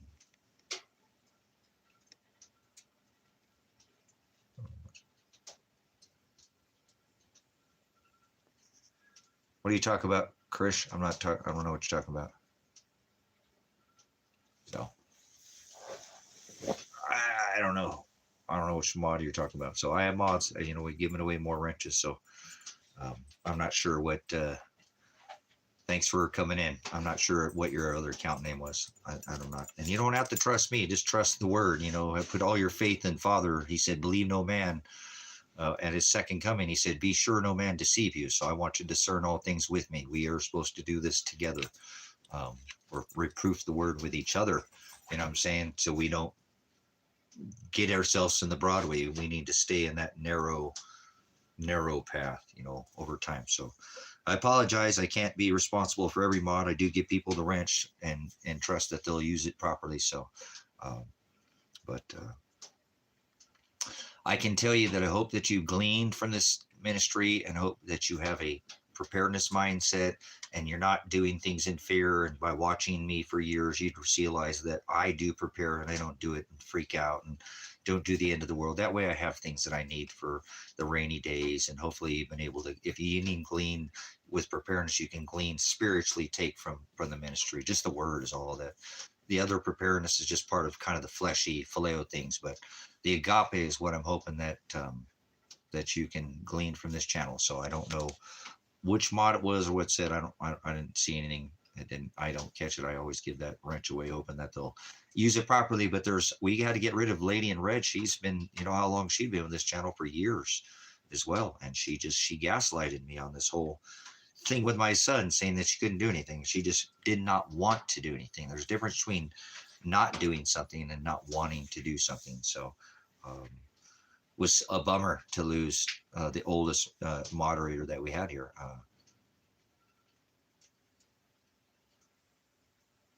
Yep, that's right. Hallelujah. So thank you so much on that, because I often go to that, you know, like, it's the Father don't let it be my word. It's not my word that they're listening to. It's your word that they hear. They don't hear my voice. I just have a way of cosmos, you know, and orderly arrangements and putting the gospel the way he writes it on my heart. But it's his word, you know what I'm saying, that that calls out. Remember, the deaf ear. Very few people have. Many are called, but few are chosen. Many enter by the wide gate. Remember, wide is the gate that leads to the pit, to the abyss, right? The key to the abyss. No knowledge. No knowledge. Hell is no knowledge. And so people are going to, you know, it's many are called, but few are chosen. So many have a deaf ear. It falls on deaf ears. And so that's why we treat everybody the same. Everybody the same.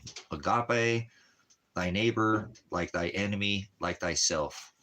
We just treat everybody the same. That way, when we use his word, it's the word that rebukes whoever's on their heart. They were being rebuked by the word. Nothing that I said. I can use life experiences and all whine and piss and moan about all the things that are going on in my life and stuff. But even the apostles struggled. Every one of them, they had a life. You know, Matthew, a tax collector, remember, fishers of men. They were came from all, Peter, you know, a Pharisee, and they all had a life, but they gave up that life and they struggled to, it suffered because of the life that they had. You know what I'm saying? So we can never be sure of our salvation. Nope. You can't, Billy. You can't. You can't, because salvation is something that doesn't happen until after death. Salvation is the word sozo. The Greek word is S-O-Z-O. Salvation, saved, S-O-Z-O. It means carried, lifted from beginning point to an ending point and then healed.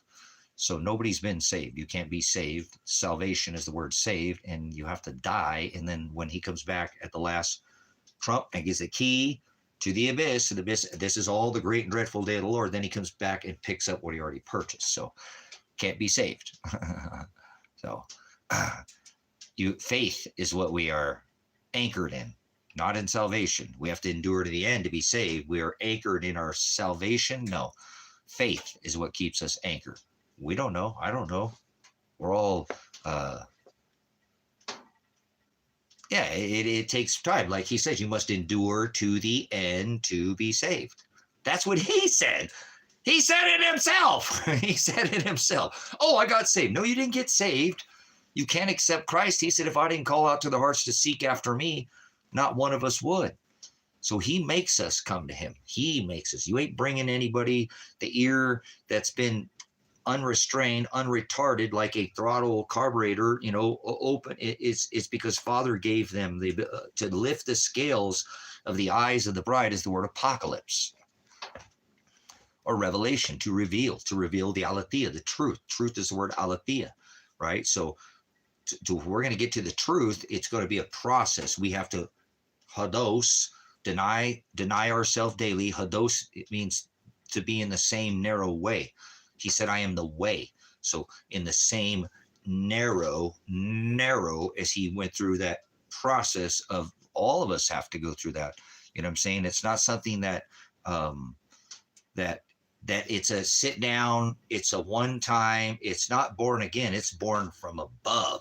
See this dark board here and this light board here? That's the word predestination, prohorizo, Romans 8:29. I also did foreknow who I did predestine to conform to the image of Christ.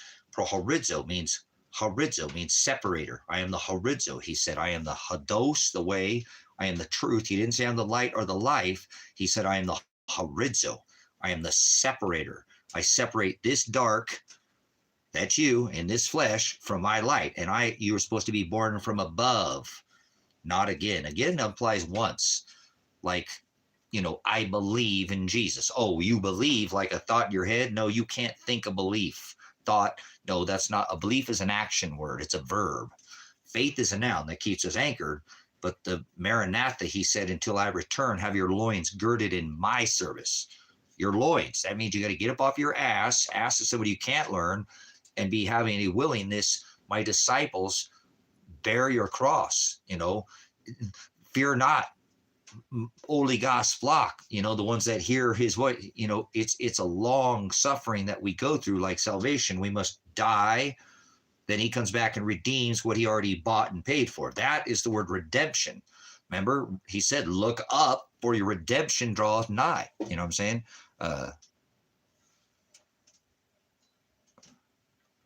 Yeah, sure. That's the way it works. Many are called, but few are chosen. They'll know them by my voice. He says, anybody who tries to enter by any other way is a thief and a robber. You're not going to, remember, I come like a thief. I come like a thief in the night, unexpectedly, like a woman. All of a sudden, if she has with child in labor, bam, that's what he said. I come suddenly, so we are supposed to be prepared at all times, because we may have died 1,000 years ago and he won't come back for another 1,000. Nobody knows the day or the hour. Then the dead are raised from the ashes and the dust, right? He gives the key to the pit to the angel. The angel opens the pit to the abyss, and then everybody who is right, not in the narrow way, but the broad way, and enters by the wide gate, enters into the abyss. No knowledge. Not below your feet. That's not what the word abyss is. Hell isn't below your feet. Hell is the word no bis, no knowledge. Abyss is one word in English. It's two in the Greek. The A negates the word that follows. It cancels, that cross out, the circle, the red, no bis, no knowledge. So Father already chose, though, who will enter through the wide gate and who will enter through the straight gate. Straight is the gate, he says. Remember, for straight is the gate that leads to Father. Narrow is the way. So he tells us in the book of Matthew, enter through the straight gate. For broad is the way that leads to the wide gate that leads to hell. There's a reason why there's a key. There's a gate. On a gate, and there's normally a lock. The pit is locked. Satan, the adversary, is locked in the pit. Correct? Satan is locked in the pit. The pit, right? No, locked in the abyss. The key. So Theolobo is a word that's a Greek word. If you'll study the Greek, you're going to start to understand the scriptures much better. That means to be pushed from both sides.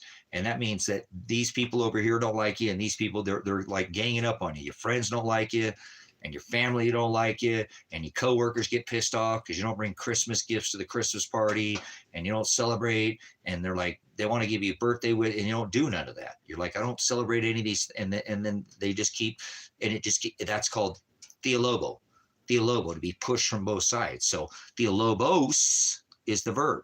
That's the action word. That means to be pinched down, like he's got a grip on you, right? So, and that's what that pinching is. That's narrow. When people think of a narrow road, they think of narrow. That's not the narrow road. How the hell are you going to stay on a narrow road? You ain't staying on, you're going to come outside of that. It's a process. Narrow is the way to be pushed from both sides so that you enter down into that straight gate. For straight is the gate. Enter through the straight gate. For straight is the gate, right?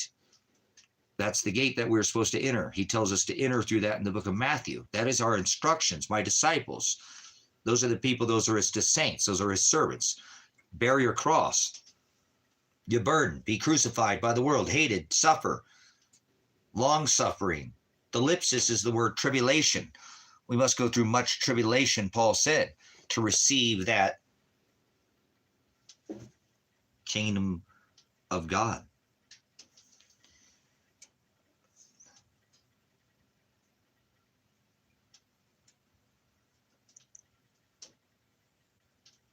Nope.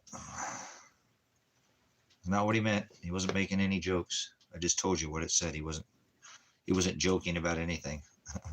And Jesus is Satan, the sun god, Mithra. So I don't do Jesus. Jesus is the December 25th wheel god of the Mass A, Christ Mass. So Mass A, that's the eating human flesh. So Jesus is Satan. Most people are very blind to what it is that they follow, but that's okay. He said, broad is the way that leads to the wide gate, and most people enter through that gate, which is hell. So most people have no knowledge of who Christ is. So Christ is a pagan term, never written in the text ever once will you find the word Christ. Not written there. Lord, never written there. That's not a word that's ever written. I only use these words so I can talk with you guys. Otherwise, I wouldn't talk like this. If I was with a more mature audience, not saying that you're immature, I cannot use these stupid ass words that you guys speak, which are quite childish. There's no J's in Hebrew or Greek, so there is no Jesus. Oh, there's power in the name. It doesn't say name, it says Shem. You change everything in that book. He said, don't even change a single period, or you are going to hell. So that's how you would spell his name in the Old Testament. Sometimes spelled with a W. Yahweh, Vahim, Hamashiach. Father, Christ, the word became flesh, the Messiah. Father is the word became flesh, remember? That is the Hamashiach, who hung from a tree. The Romans were masters at tortures. They hung people from trees, not on crosses. Nobody ever carried crosses. He tells you to carry your cross daily, 7 days a week. Deny yourself daily. My disciples, take up your cross. Luke, in the book of Luke, he always declares, that's the sister chapter to Matthew. Who shall ever come after me? Let them deny themselves daily. Self-will, deny yourself. Narrow is the way that leads to the straight gate. Deny yourself daily, take up your cross. Crucifixion, crucified, pushed, pinched, theolobo. Take up your cross daily and follow after me daily. Does that sound like you get to take a break or set your cross down? No, you don't. You got to bear that burden until your last breath, till you die, till they throw you back in the dirt where you came from. See, I'm a man of the land and soil. I have these organic, natural laws, color law rights, and even if they violate my rights, Father will cover me through Shiloh. That is the covering that he sent. Through standing up for the sins of the world isn't standing up for your covetousness heart and your adulterous ways and your theft because you got sticky fingers and you can't keep your fingers in your hands to yourself. Or no, it's because his bride stood up to the corporation in the modern day age. That's what it would be. Christ stood up to the corporation, the halakha, the perversion of the church. He stood up to the law, the perversion of the law. He stood up to the perversion of the government. Yes, he did. And they threw him in jail because of it. So if you ain't got no charges and you ain't facing you're just a lollipop little weak ass little Christian. is what you are, probably. Some religious ding-dong, worshiping bell, gong show. You're out of here. Religions are vain.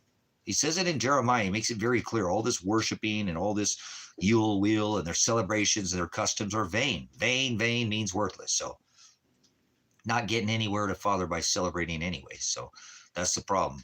You know, you only care about the homeless on Thanksgiving and Christmas and Thanksgiving, you know. So that's okay. Remember, not trying to turn goats into sheep, but it's very, very important that if we're going to be talking about Father's word, that we don't add anything to it. I am guilty.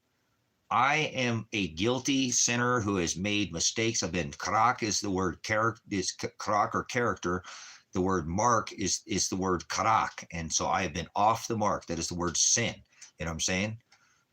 So I have, you know what I'm saying? I have been there. I have made mistakes because Father wanted me to bring people to him. I wasn't doing it with his words. I was doing it with my own fancy little twists, my own little pocket Jesus. Personal Jesus, someone to hear your prayers, someone who cares. Come here, fans. The puppy's like, Dad, what are you doing? We had to do the bang, we had to do the drums. Personal, you know, making up your own version. So we don't want to, yeah, there we go. The Mason Jesus, the 33-degree Mason Jesus, right? The Jed spine, raising the Jurassic Jed spine there, Yoda, draining the swamp. They do this to their spacewalker, Anakin spacewalker. So had threesome with Chewbacca, and they had Wookiee with an Ewok. Take your 2 big feet out here, kick your Mason rock somewhere else. Christ is the cornerstone, for crying out loud. Not some fake 33-degree Masonic black and white table, black and yellow. Remember? They're stealing you from you, like the Pittsburgh Steelers, huh? I'm like steel hard than a mother. No. So, but anyways, thanks for coming in. I'm trying to bide my time here. One day closer to my final breath, death. Whew. Isn't that exciting? Man, to be with Father in Shiloh. So maybe I'm going to take a pause. I think I'm going to get something. I only had a little piece of pizza. I think I'm going to get something else to eat here. I've got too many damn chicken eggs. You know what I'm saying? So the Magi, you know, there were more than what. Daniel was a Magi. Remember, he could decipher. Every cipher, the king, the dream, you know, the ages. We're not in the golden age, you idiots. We're in the age of clay. The iron will not cleave with the watery clay. There's sticky muskrat. So, what are you doing, puppy? What are you doing, puppy? You hanging out with your dad? You just hanging out with your dad? Hanging out on a Sunday, one day, fun day, Tuesday, taco one day, or talk about it Tuesday? No kisses, no kisses. This is my puppy, my bone that I love, that I love. No kisses. You can't give me no kisses. I love you. You were a good boy yesterday, going to get a tattoo with the dad. I went and got a tattoo with my dad. I didn't get a tattoo, but Dad got a tattoo. You're such a good boy. You're the best boy ever did. Best. Oh, look at that pretty marrow tummy that you got there. Oh, look at a pretty marrow tummy that you got there. Oh, you've got a pretty tummy. All right, guys. I think I'm going to go make some eggs. Throw on a tortilla or something. Eat some egg tacos or something. I got some cheese out there I need to burn up. And I got eggs I need to burn up. So might as well get some good food before I got this key to the abyss below my other crown here. So they drilled on me. Look at that. He put it in deep there. He's like, I'm going to put some extra here. He says, because I just know that it's a spot that will lighten out. So he's like, it's a little darker, but it will fade. He knows what he's doing. He's at one of the better, they have really good artists in this town. So beautiful key, nice work, nice chain. Another lesson. And guys, I feel so bad. I feel so bad. This is the first time in a long time that I didn't tip my tattoo artist. And I normally do, guys. And I normally do. And he didn't seem upset or anything, but I normally tip my tattoo artist, and I didn't tip my tattoo artist, but I'll go back again when I have some more, It was $300, and that's all I had to spend. And I told him, it's like, I really, I said, I was trying not to, I was trying to get something more closer to 250, and I don't want to skimp on a tattoo, and well, I do 250, $300. So I gave him the 300, but I think I should give him 350 at least, but I didn't, and that's okay. But I like to give my artists a good, that way if I go back and get work, like, look, I gave Kit a nice tip on the first time, and I had to go back and get some touch up, and look at that tattoo. Look at the line work on it.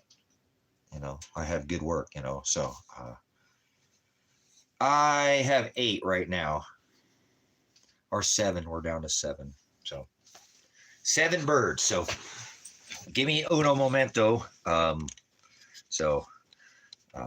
took into my funds for what I did is I spent my funds that I wanted to get the roof nest, I'm saying, for the Forerunner to go on the road, because I needed to take a vacation. Either way, I'm taking a vacation,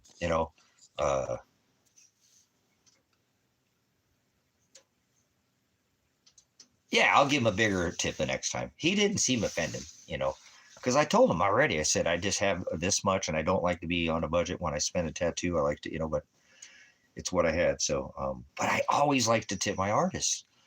It really is nice when they come with the price, and you can give them a $50, $100 bill, or a couple hundred if they're doing a big piece on you or something. I mean, I got some pieces that I spent. I got a piece like that's gonna cost you a couple grand, by the time it's done. So I've got a lot of work on here, guys. I can't even imagine the money that I've spent. I don't even care. The money has nothing to do with it. But each one of these pieces, 152 to $300 with a tip, it starts adding up. So that was 250 plus a $50 tip, so that was 300. That same thing, that was 250. That was 250 plus a $50 tip, so it was 300. This one was 300, and I wanted to give him a $50 tip, and I couldn't, but that's okay. I mean, a lot of color in there, but he did a lot of work. I mean, he really did a lot of work. A lot of shading. He did a great job. Did a good job, too. Got it lined up perfect. All of them are right where they should be. Nothing's off. Nothing looks wacky or weird, or some people are. And he had to make it custom. He literally drew this a custom piece for me. So I'm happy with the results. So give me a minute, guys. I'm going to go make myself something to eat here. It won't take me too long. It's just a quick, short order breakfast. So we'll fly through this in no time here.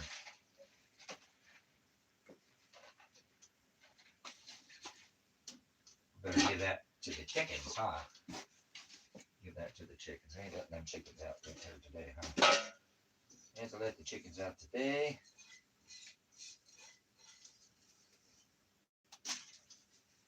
Okay, so I meant to get some.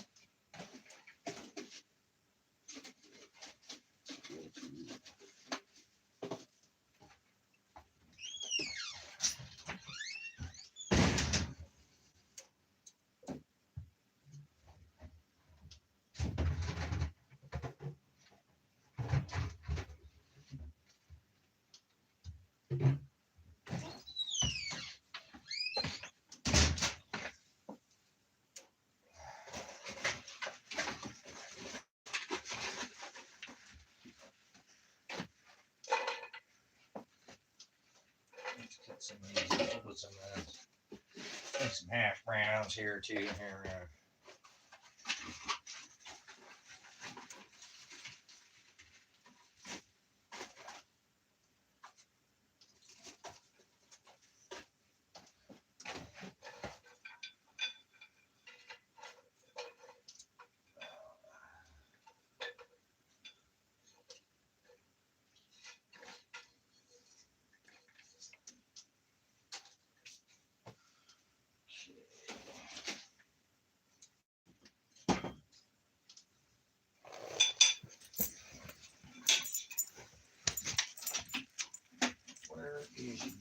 knife.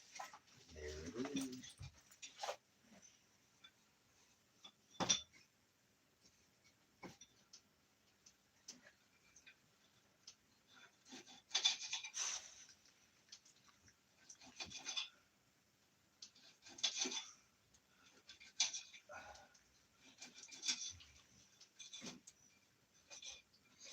Get some butter going in that pan.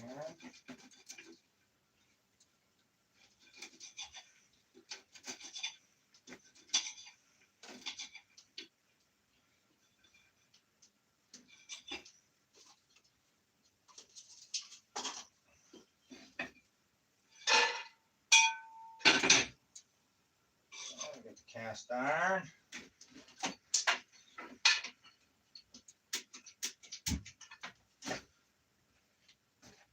Some butter. Butter. Okay, let's get eggs here.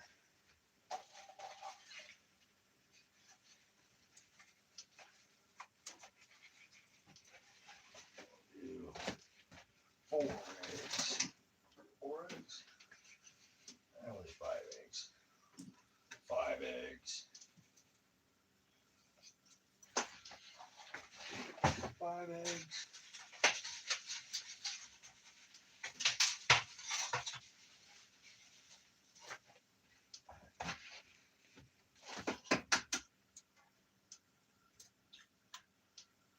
Uno.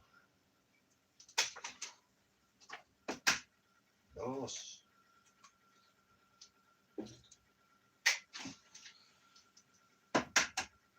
Tres.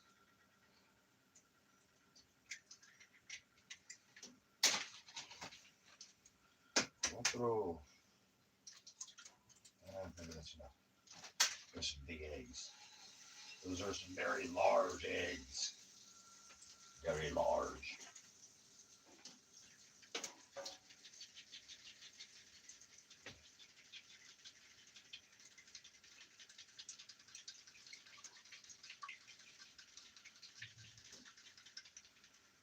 We'll do them, scramble them up.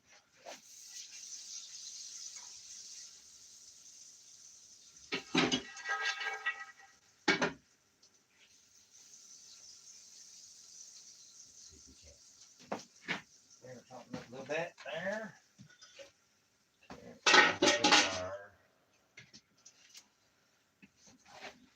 Flat iron going to do the tortillas.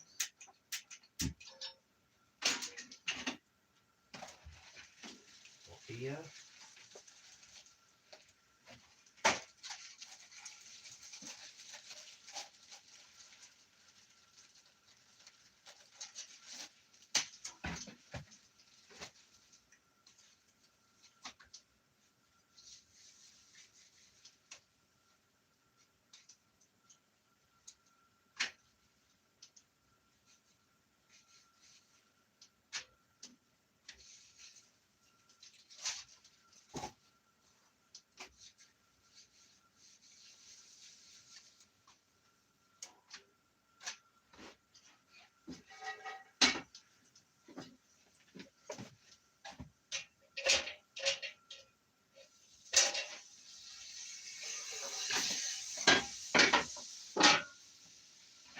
Let's get some garlic salt. There. Lots of pepper. Pepper.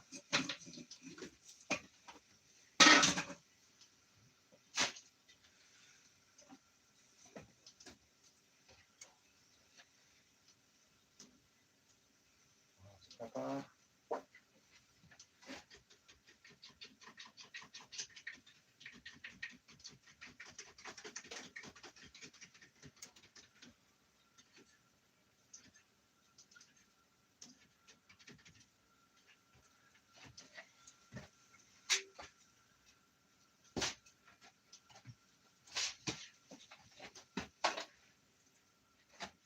Oh, we got jalapenos. Put jalapenos in there. Looking right. That's what we need. Oh, it's on now. It's on now for sure.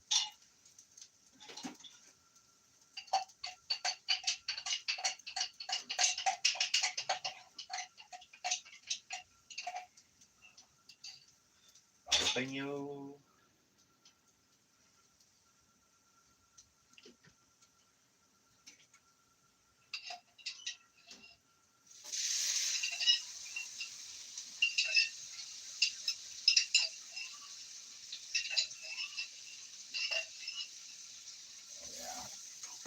That's a game changer right there. That's a game changer.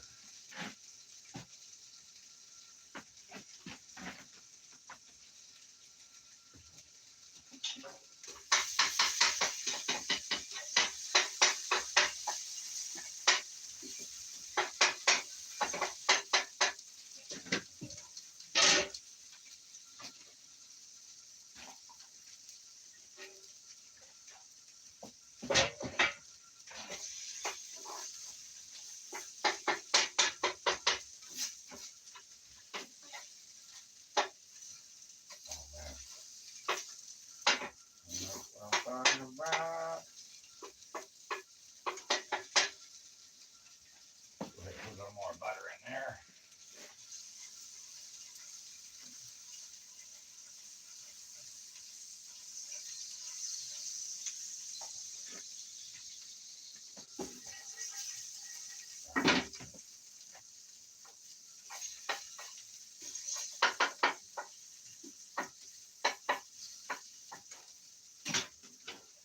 All right.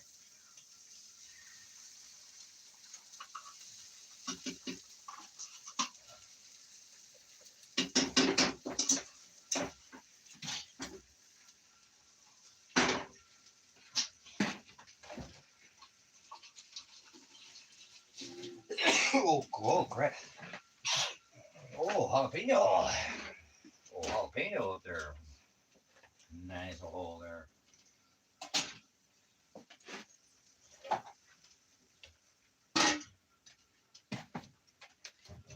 You okay there?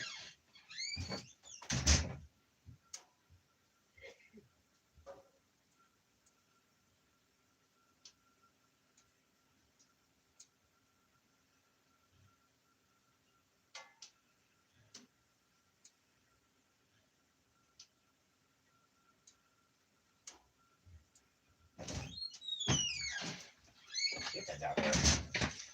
All right.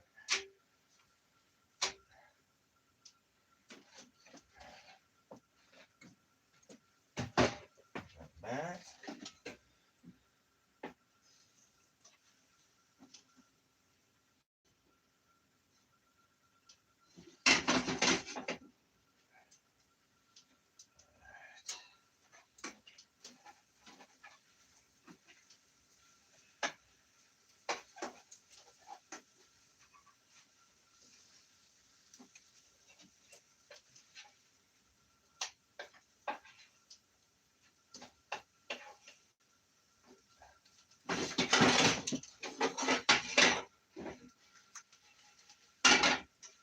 There we go.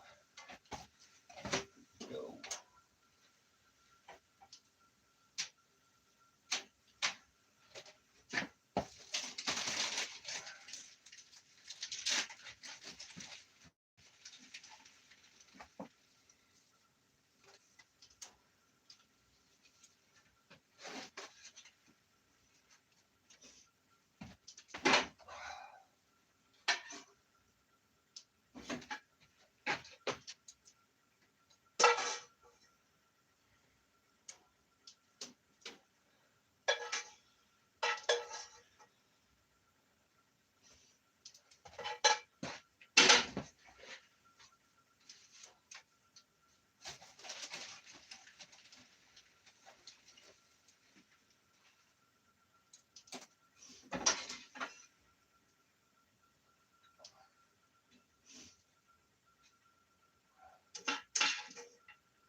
make some food here. We got some jalapeno breakfast tacos here. Breakfast tacos.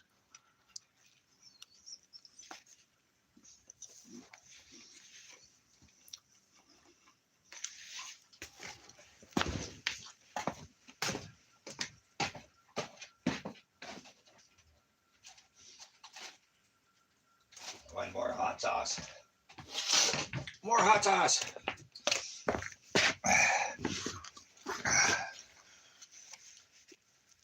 More hot sauce. I put jalapenos on there, but I want more. More hots. More hots. And taters. We got taters, so. Oh, thanks, Father. We opened her up there. There's some innards there.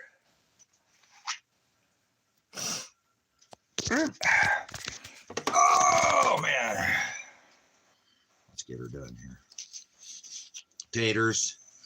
Queso. There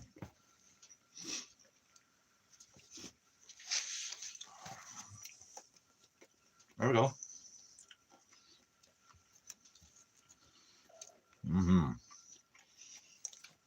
Extra jalapenos. Man, I got freaking like a piece of hair. It must have been a bone hair in my damn nose.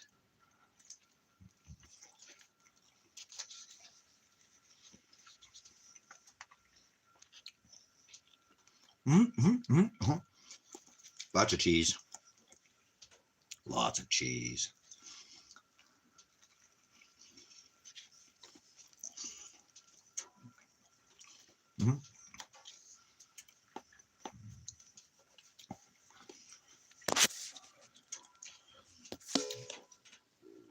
$9.19.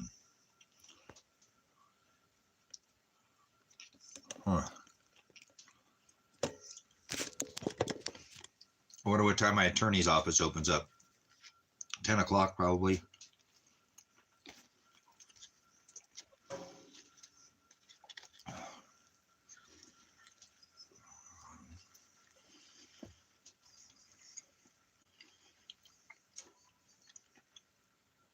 Let's say the no news is good news or something, right? Oh, I don't know. No news is good news. Maybe.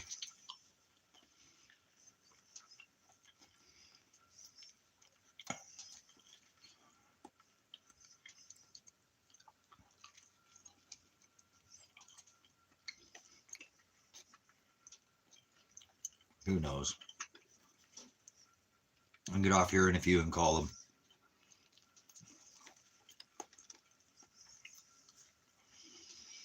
Thank you, Father, for making me have to call a fucking attorney.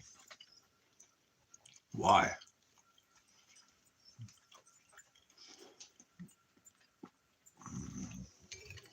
Oh well, life ain't Burger King. Can't always have it your way, right?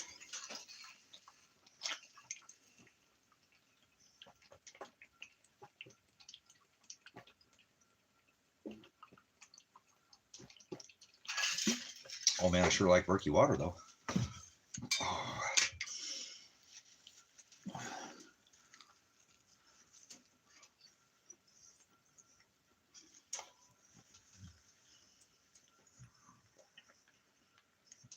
So I'm gonna call him at 10.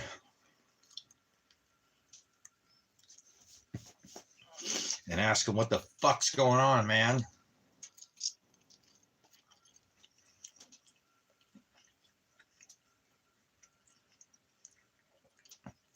Well, I'll get answers. I just don't like having to call them. You don't pay a fucking attorney and have to call them. They call you and give you updates, you know, and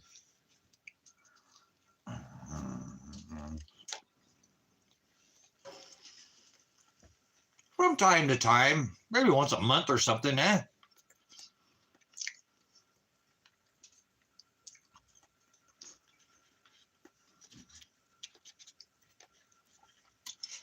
It's been a while since I've talked to him, you know.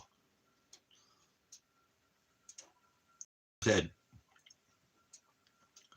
we'll get it dropped. We just need to get closer to to court so I can posture. Well, this would be the fucking week. You can't posture next week. Okay. Monday's fucking trial. Monday is court.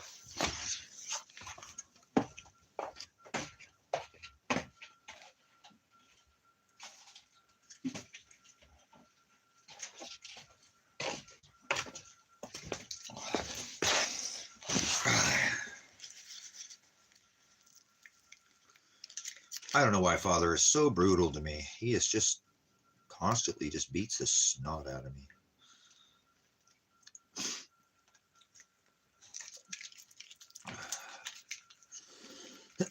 I can't believe I'm going to have to call my attorney. I have to call my attorney 6 days before fucking whatever.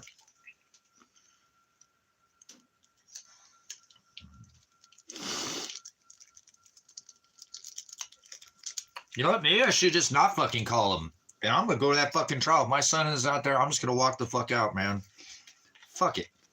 Whatever, man. It'll be a mistrial. It'll be a mistrial. I can say, my fucking attorney already called me. Fuck you. You didn't call me. Fuck you. You didn't get prepared for this trial. There's no way this could be a trial. Fuck off. Have a nice day.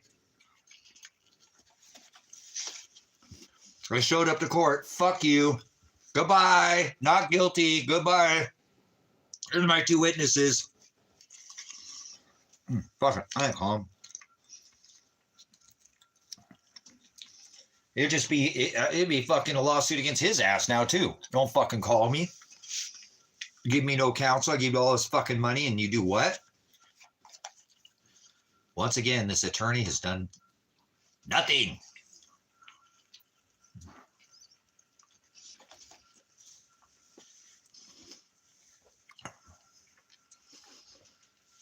I can understand with the public defenders that they don't do shit, but when you pay a fucking attorney who is a very expensive attorney, one of the more expensive attorneys in the state, I think you get some help. Don't think?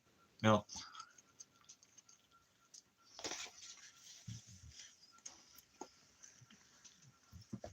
Wow. That's fucking disheartening, man. I'll be so glad when this fucking life is over.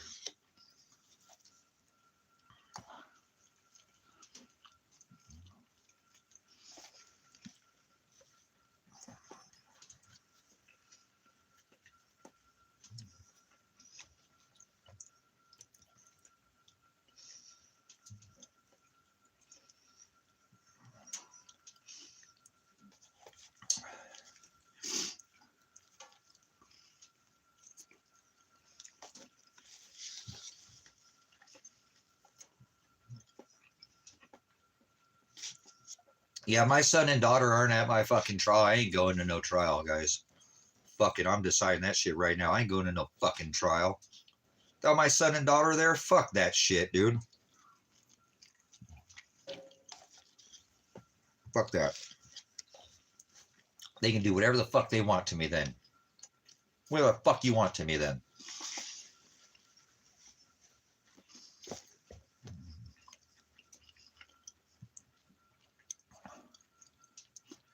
No correspondence, no fucking emails, no nothing.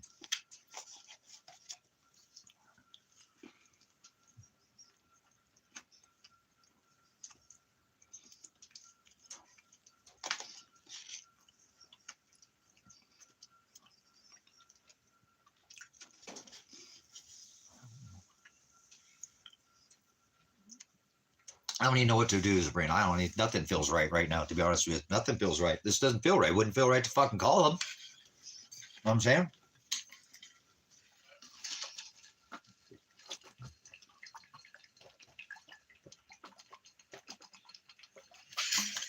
I don't want to call my fucking attorney. I want him to call me, give me updates. Yeah, try calling down there, Tracy. I can't get anywhere. No, nothing. Fucking nothing. This is the same shit as when I had a public fucking pretender. And you witness, and I get my ass fucking threatened by fucking Pat Wilkie that I'm trying to micromanage my fucking attorneys when they don't do anything. This one paid. Nothing has been done. So what? He showed up and set a fucking court date. Nothing in the case has been done. Setting court dates isn't doing anything. Do some fucking investigation. Prove my goddamn fucking innocence or guilt by fucking talking to me. I've had no investigator call me from his office. He has an investigator. Nobody's called me to question me about the case.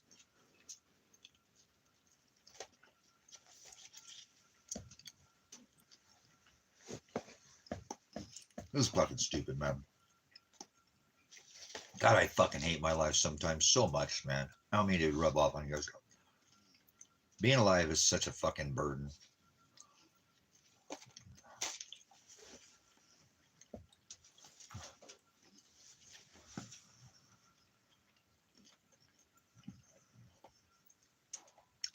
Even tattoos don't make it better. Tattoos only make things better, but god damn it.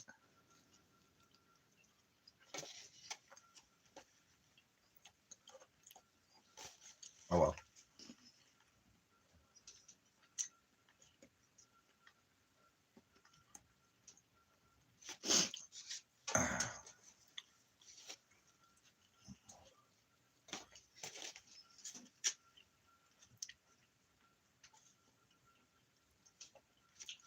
I would just sit here and poke some smot all day. Poke smot.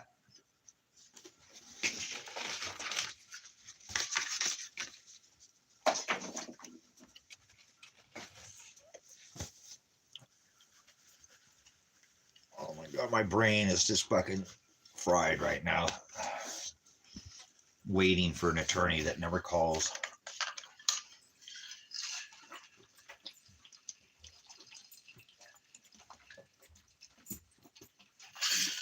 Paul Palmer, all those months, never called me. I had to wait all those months. Remember Paul Palmer? I finally go to my pretrial, which is in fucking 6 days, the same fucking thing, and he forgot to show up. He forgot to call and he forgot to show up. Here we go again. Oh, and he forgot to quit months ago, so he really wasn't doing anything for me. The whole fucking time. And then I had a judge tell me, nope, that's going to be your attorney whether you like it or not, even if he's violated your rights.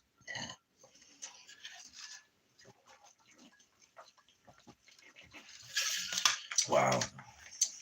I'm blown away, man. I truly am just out of my mind. Under a week from trial and a paid attorney, and I ain't getting any calls.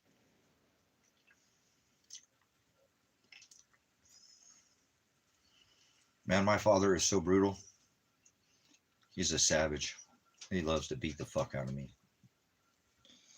Mind fuck me all the time.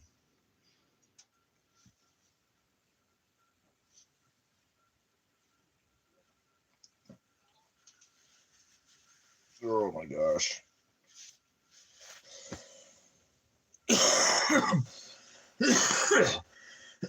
Oh man. All right, well, I'm going to poke some smot. Poke smot.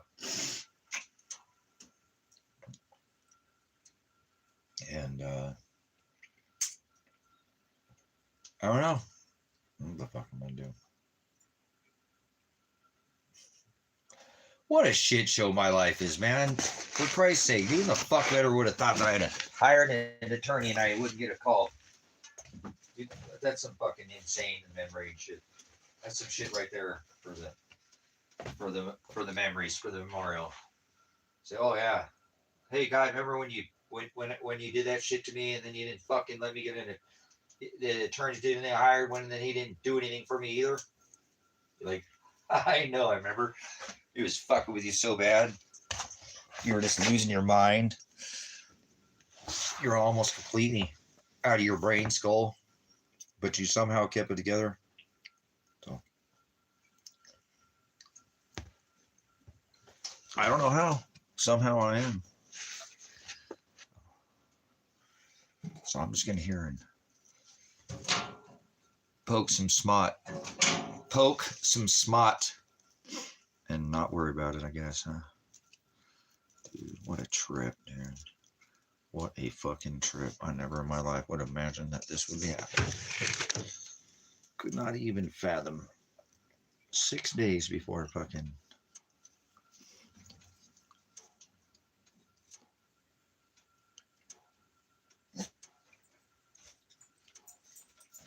What'd you hear? There's nobody here. What are we barking at? You're probably hearing the cats. You want to go out there and check?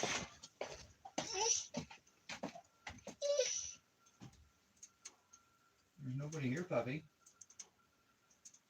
You want to go check? Come on, go check. Come on. It's just the kittens. It's a panner boy. It's just a big panner boy. It's a big panner boy. It's just a big panner.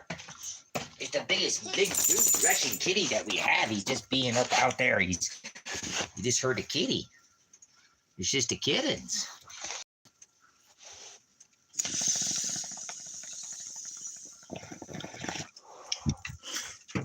All right.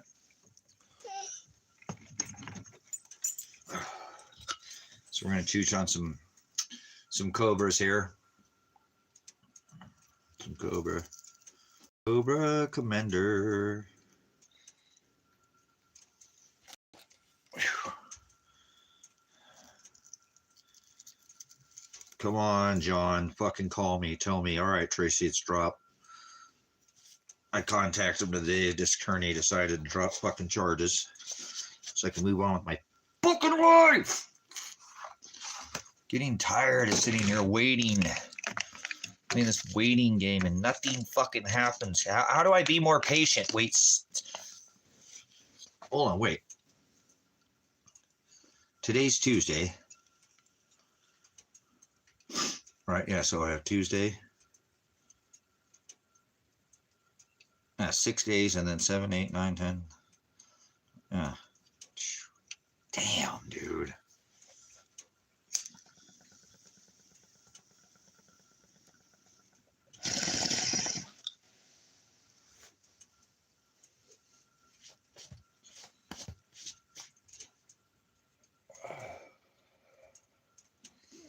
Is this ever going to get fucking taken care of? Is anything ever going to happen in this fucking case, man?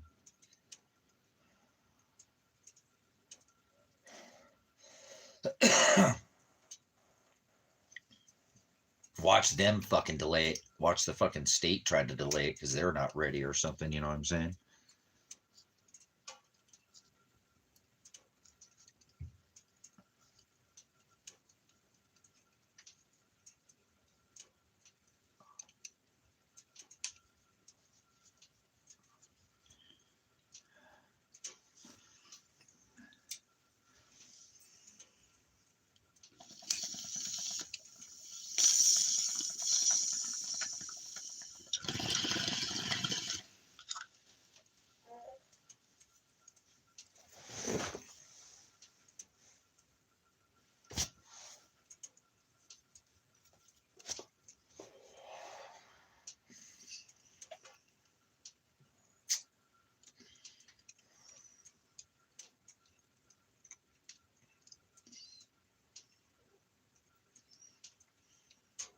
I'm trying. I don't know how I don't. I'm serious. I don't know how I don't go nuts.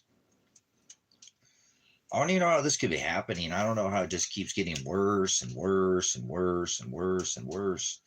Nothing ever gets better. I never get any answers. I never go anywhere. I don't know where my son's at. I don't know where my daughter's at. Nobody's here to help me. Nobody's fucking tried. Nobody's, you know what I'm saying? It just gets worse. It just, every fucking day it gets worse. If it got a little better or something, that would be something, but it's not gotten any better. It just, this is worse.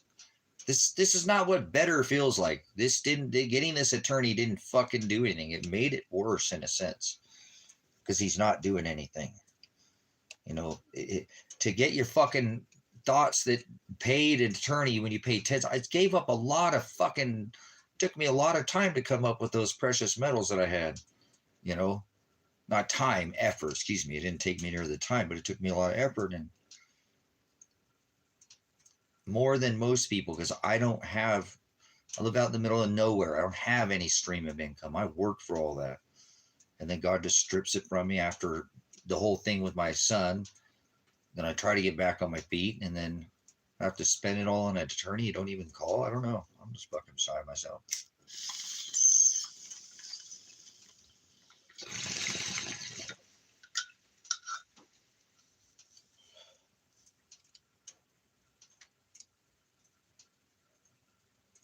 I've not gotten anywhere. I'm 6 days before pretrial. 6 days before pretrial.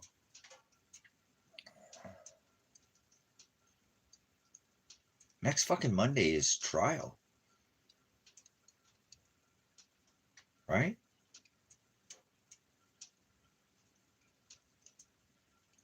'24th. Oh no, wait, 24th. No, one, yeah. 1 week after that. Pretrial was Monday, the 24th.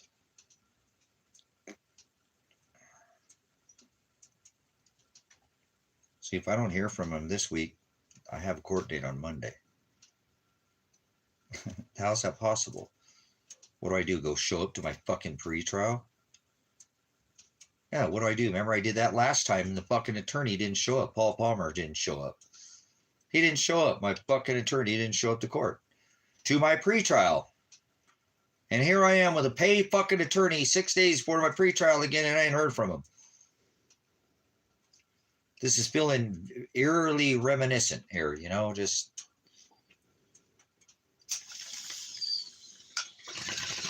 And this is what micromanaging me my fucking attorney looks like, right? I'm micromanaging my attorney, right? Whoa, man. Dude, I am fucking so... I don't know. What a fucking nightmare, man. Will I ever wake up from this nightmare? I love you, Bobby. I love you. You're just my good boy. Or just hanging out with a dad. Or just hanging out today. I love you. You're such a good boy. All right, well, thanks for stressing with me. I'm trying not to. I'm just trying to figure out how not to. I don't know how I could be any more patient, man.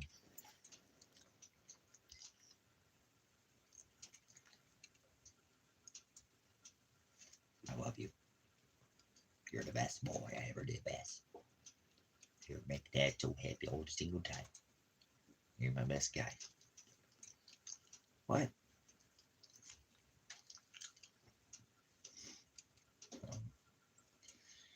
Just gonna hang out with my puppy, I guess.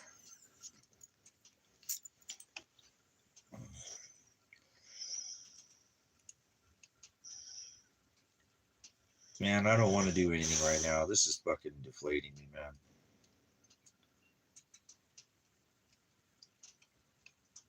Seriously, this is just deflating me. You know, it feels so deflated right now. So lost without my puppy.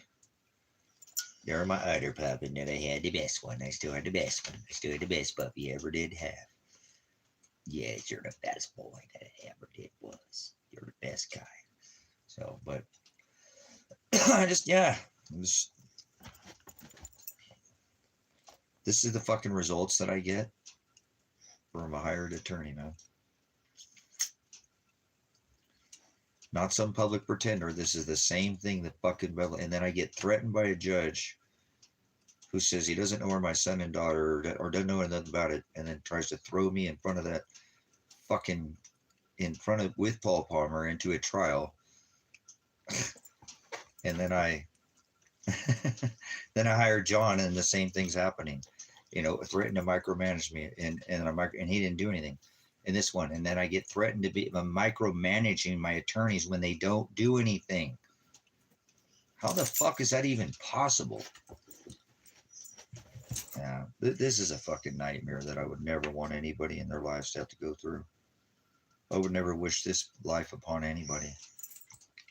although it's been glorious and wonderful and I've given abundance, you know what I'm saying?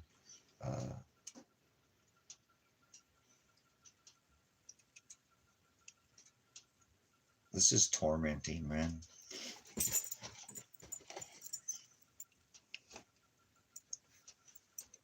What you do, Major Vance? Major Bobo?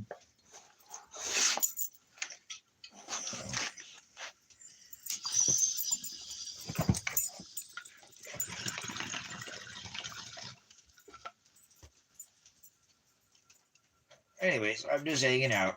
Not doing anything. I just wait for the attorney to call. I guess you'd think he would fucking call, being that I have a court date, you know, in 6 fucking days. To brief me on what the fuck's happening. Anything, something, Father, are you going to give me something to clutch onto? It's been 18 fucking months and he still hasn't given me anything. He's only pushed me backwards. I still have nothing after 18 months.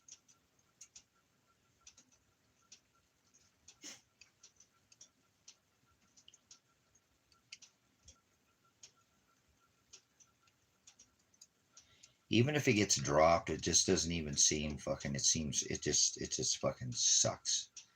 Even if it gets dropped, you know what I'm saying? Even if this gets dropped, what a fucking waste. It didn't do anything. It didn't help me. The situation didn't help Elijah. It just made it worse.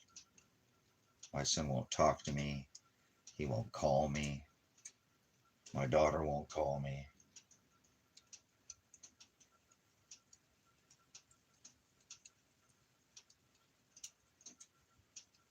I've just not gotten anything. I am so worse off than I was 18 months ago right now. And I've yet to go make even a single step forward in this case. One single fucking step. I've not been able to go even one step forward.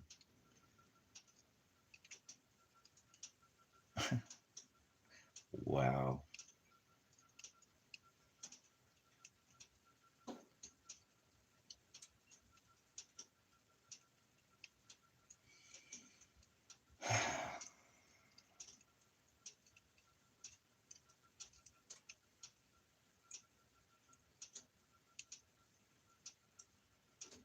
Should just listen to my son and taking the gold and silver one on the road.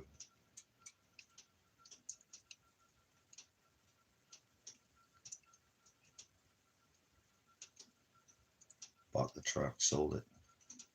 Get rid of it. It's going to get stolen, he said. He already told me what was going to happen to it.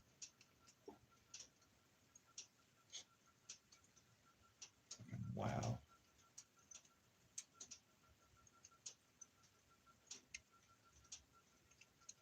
All right, well, it's not the end of the world, but damn, this is fucking torture, man.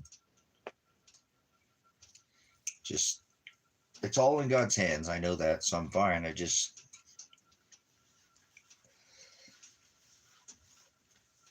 guess backwards I go. I should just probably make plans to go more backwards, right? Just plan on going more backwards. More backwards, here we go.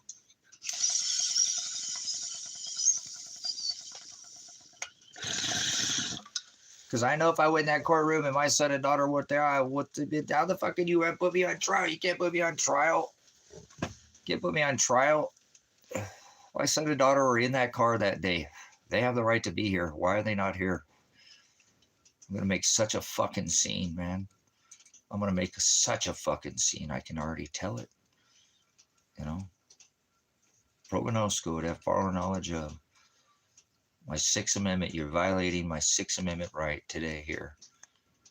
Fair trial. This isn't a fair trial. Where's my son? Call witness in my favor. I have the right to call witness discovery.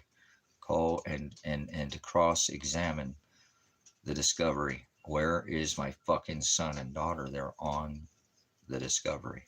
In this case, I have the right to all their discovery. So why are they not here to cross-examine the whole? If they're not there, there is no fucking case. You're violating my right to remember, face my accuser.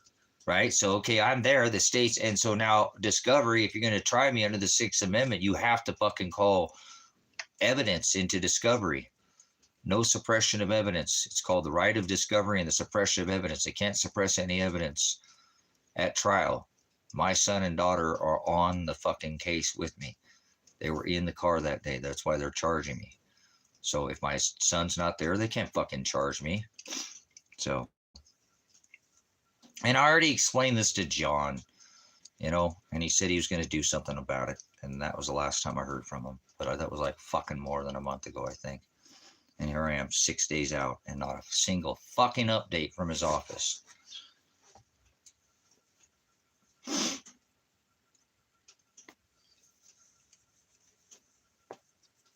They dropped my daughter's charges for the same exact thing that they've held me on for 14 months. What a bunch of fucking bullshit, dude. You don't think I'm not going to bring that up? I'm going to bring it up. You're saying I said I didn't stop, that I told my son not to stop the car. Didn't you drop my daughter's charges for the same reason? Plus, you didn't have a warrant for her arrest. That's a legal arrest.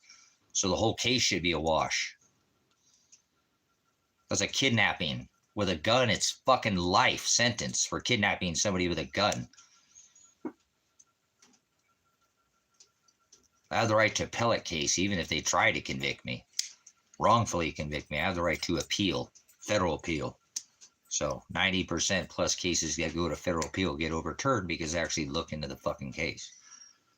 So I ain't concerned like that. I just really wish you could have gone somewhere, at least gotten something in 18 months, not to just sit there and keep going backwards and backwards and backwards and backwards and backwards and backwards and backwards. And then 6 months out, or 18 fucking months out, you know, year and 6 fucking months later, year and a half, and I've gotten not one single, nobody's ever called me, hey, here's what's going on, you know. It's always me and me pushing and me literally fucking have to pry this, you know, like goddamn shoehorn to get anything out of anybody.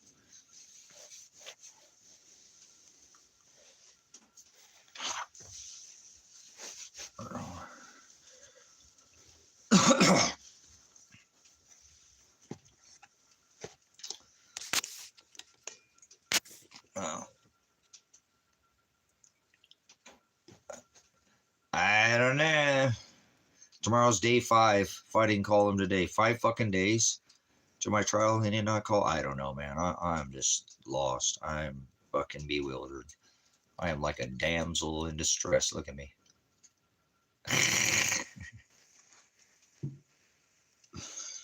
Oh, shit fire.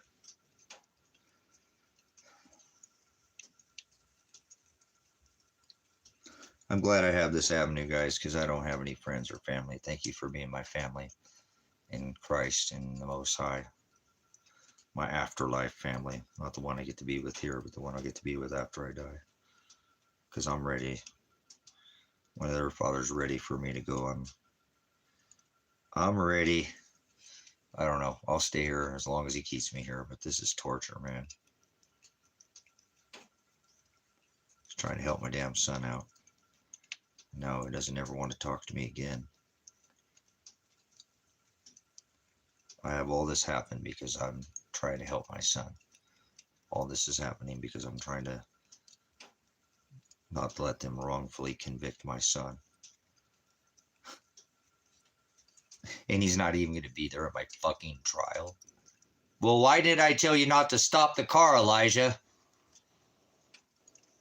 I don't even know if I'll ever get to fucking talk to my son ever again. What a fucking bunch of bullshit this is, man. Oh my God.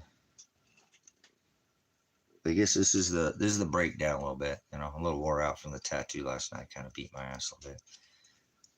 It's all right. It's not the end of the world. A little painful on the hand, but it's not the end of the world.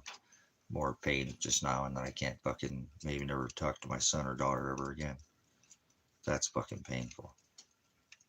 Because I was trying to help them. They don't want to talk to me. They stole, from what Marshall said, they stole, she stole all my silver and gold. Or, you know, what the hell, man?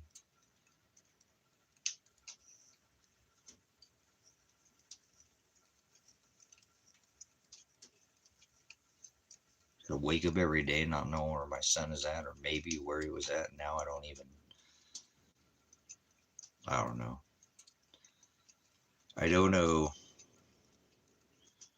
I thought I knew where he's at. Now I don't. I located him. It'll have to go down in history that I did locate. I did locate them. I knew where they were at. I called.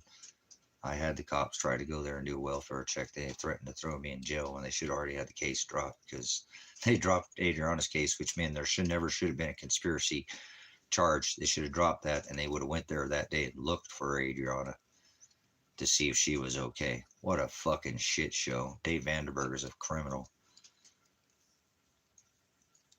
Pat Wilkie is a criminal. All these people are absolutely criminal. And they do this shit, and they're trying to throw me in fucking jail, and they commit the crimes they're committing. What a fucking nightmare, man.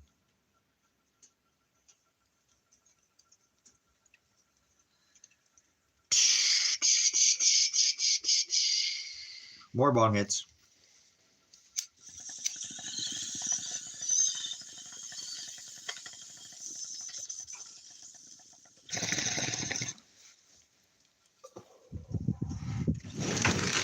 More bong rips.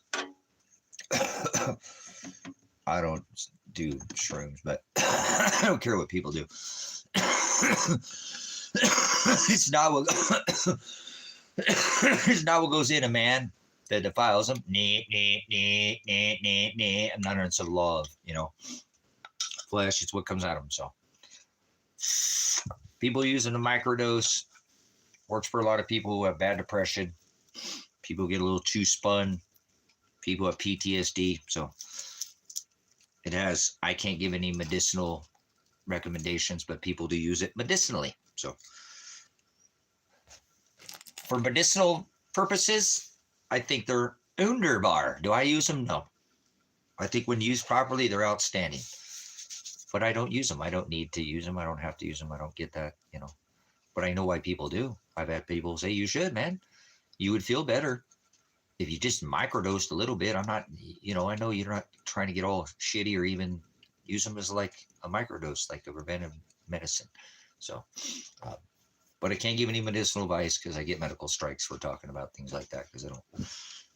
YouTube wants you to go to your doctor, snakes of the pole. The big farm guy loves you. He wants to script you out. fish you out to the big farm, to the to big farm guy. You go to the pharmacy, right? And they get you the script and your big doc, big, yep. And then you get the side effect, and then you get to go back again. So it's like the Mass Effect. So not the Matrix or anything, that's all right. You ever chooch on some critical mass? So, but anyways, people can do what they want. I wouldn't recommend, any, like I said, operating motor vehicles or anything on the road, but you're not going to go somewhere and you're not going to do anything.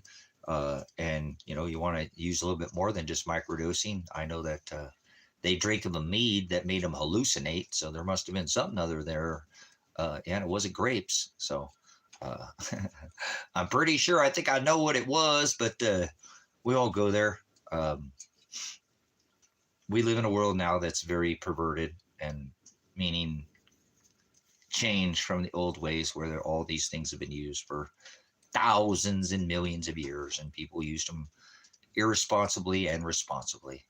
Some of the Benjamin Franklin, a lot of these people had big time, Cleopatra, all these, had some vices. We'll just put it that way, some vices. So some of the greatest minds were on some other level, and some of us don't need to use. Not that I'm one of the greatest minds, but we don't have to use that type of medicinals to create or reach those levels, even though you don't think it's possible. Yes, it is. So, but thanks for not pushing DMT on me, because I don't understand that whole thing too. I mean, I do, but I cornered somebody on it the other day, and I think we got to the bottom of it, that it's not a natural thing. So everybody says it's natural. No, it's not. Where are you naturally getting DMT from? Yeah. So, uh-oh, here we go with the oxidized epinephrine. They're on the chrome. You're fear and loathing in Las Vegas. So, whatever, man. Do what you do. I'm gonna do me. You do you. I know certain things work really well for certain people, though. They literally brought people out of long spats of depression. People who are verbal, seriously non-verbal for many years, and would start talking again. You know what I'm saying? By using microdosing psilocybins, man, that's freaking badass, dude. Imagine not talking for years. Maybe you did a little uh, too many, and you get a little bent over. Well, they can bring people back too with using properly medicinally. I'm not giving any medicinal advice, uh,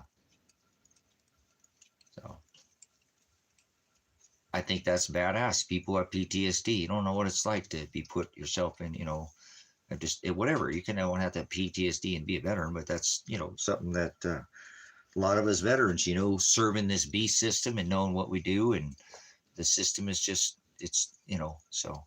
Um, it's neat to see that with this lead, we can bring people back to what some kind of constant or some kind of norm or reality, because those are not really anything that's even real anymore. But, um, to be nonverbal and to start talking again, that's freaking pimping, dude.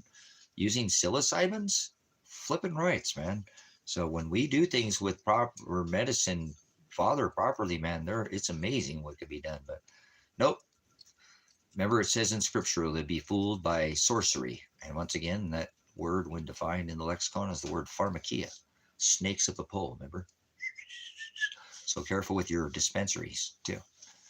They got it going on there, too. Gene editing, all that glycol with the embalming fluid in there and all that stuff. You guys are, somebody try to get me to chooch on a pen. I'm like, nope. He's like, come on, man. I'm like, nope. I said, no, they put freaking embalming fluid. I don't hit that freaking electric dragon dick. No, thank you. You just go ahead. You can suck on your little chooch on your pen all you want. I used to, could, not anymore. Now I'm just on the flowers. Just chooching on the flowers. Terrible. Sick. Ricky. Oh. Maybe I'm chooching on somebody's hashtag driveway.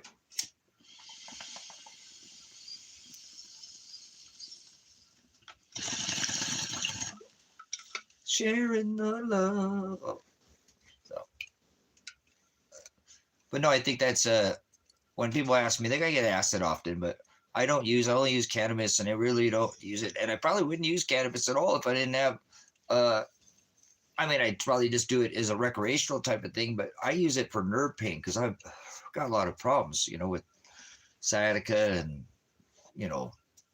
just look through my medical files. You can see what a wreck that my body is, but it doesn't matter. I still keep going. The brain tells the body to shut up, but the body will tell the brain, hey, go fix that, stupid. And that's a signal pain. That's a nerve pain. That's a whole different kind of animal pain that you ain't never makes pain like this, So I could sit there in a chair and not wiggle and not do anything, and the guy's asking me if are you all right? We've been going for a while here. There's a lot. Yours really a lot of terror. Yeah, it feels lovely, yummy. Let's keep going. We're here. We're knee deep in it. Actually, I came here for this. I was looking forward to this. Pain. Pleasure is worse than the pain. So you got to stay away from the pleasure things in life. Those are the ones that'll get you. Make sense? Pleasure is worse than the pain. So careful what you partake in. So it's okay to have, a little escape in moderation. There's nothing. Father's not going to throw you in hell because you got fucked up. You didn't hurt anybody and nobody else was affected. You had a good time. Father's not throwing you in hell if you do that every once in a while. So I don't care whatever it is. Never heard of a weekend crackheads. Don't be getting any wise ideas here. So I just stick to the herbs. They work for what I need for what works for me. So I might drink a beer or two. Like I said, Elijah, he just turned 26 so now, and that's hard to believe. But he's 22 years old. The first time you ever see me drink a beer, haven't used alcohol is not my thing. I drank a little bit when I was young and did a little messed around with some of those things you're talking about when I was young, but only since then, the thing I really ever done was just chewed on a little bit of herb, some flour, just because it just helps with my back. It helps with the pain to slow the signal down. I was explaining this again yesterday to the guy once. He asked, I said, well, I'm kind of had a lot of issues with my back and said, he's like, see, I have pretty high pain tolerance. And I mean, not that, you know, anybody, I try to tell people, you better not go there and wiggle and squirm around in a tattoo chair, man. You're seeing these women, they're tattooed from head to toe and they don't wiggle at all. Dudes being there, oh, stop whining, dude. You know, but anyways, uh, you know, no pain, no gain. That's the way this works, brother, sister. Don't you understand? That's what you're here is to get beat. So, you know, it's not supposed to feel good. It's not a feel good Jesus up in this ministry that we do here. So I appreciate, that Father has created some of these amazing things and for us, in that, uh, if we use them properly, that we can get some relief from pain from time to time. It's not going to, sometimes pain's never going to go away. For some of the pain, for people like myself, that's probably not going to ever be a thing. I live with constant pain from the time I wake up to the time I go to bed. The only time I'm not in pain is when I'm sleeping. So it's okay. Um, Father says in Genesis, if it bears seeds, it's here for us to consume. And it's not, again, under this covenant, what goes in a man or a woman, because we're equally covered under this. It's what comes out of us. So what do you do when you get all shitty? Do you go wreck people and get in accidents and kill people and do stupid shit? Well, then you're going to be held accountable. The measure that you pour out on others will be poured back out on you. But if you can hold your even liquor, whatever it is, and I'm not saying drive at all. I didn't say that. I'm saying, and just be responsible. Who cares? So you're probably going to care if you get smashed every once in a while. Hell no, he ain't going to care about that. That's the least of his worries. I'm serious. As a matter of fact, I don't think he's going to mind at all. So I personally use cannabis because my body is constantly in an attack with its own self, telling itself to go get fixed, which again, I was explaining to this tattoo artist that I live with that. My body is constantly telling myself to fix itself. I've broken my back more than one time and not gotten fixed, and that has its effects on the body. It tells itself that it needs to fix itself. That's a sciatica, is the pinching of the nerve, and then I get signal or nerve neuropathy, neurology, if you understand that the signal is telling my body that, hey, there's trauma here. Send pain signals so you'll go get fixed. So I was trying to explain to the tattoo artist that I constantly fight this in my mind because my brain is telling my body to fix my body, but the cannabis actually tells my body that it's okay. It's not this was 20 years ago that, it's longer than that, whatever. And then the car accident, the second time, he's not going to fix himself. And this isn't a Band-Aid, meaning, to me, it's not. It is a preventative thing for me. It is a medicinal. Band-Aids, see, a lot of these things, why I don't like narcotics, it says in my medical files, no narcotics. They can't give it to me. I have the ability to sue because it says, do not, even if I am unconscious, it is written in my medical files, do not give me narcotics. I don't want them in my body. I've had to take them before for a short period of time, and they forced me to take them, and my body doesn't agree with it. It's just too much. It's not natural. I have too many of the side effects. I think I was dying or whatever, but that's a lot of the side effects. So that's why I like, not to do more holistic things. I don't personally use the psilocybins or, shrooms or anything. There's obviously other things that people use medicinally, and they have great, look at how many different things in nature from a plant mimic a narcotic that work much better and don't have all the side effects. Personally, when I use cannabis, the 4 side effects that I've ever had, they're major or happy, hungry, horny, or sleepy. Well, that sounds like the 7 dwarfs right there. Wait, no. But you see what I'm saying? It's not, I get from opiates, make me get hiccups, and I have back issues where it's lower back with, nerves being this close to, my sciatica get pinched and I'm all on the ground, flopping around, potentially having a seizure or whatever. Um, no thanks. I'm not going to take your side effects. I don't like the hiccups for days. Is not good for a person like me where they don't go away at all. I mean, you damn near hiccup and you sleep.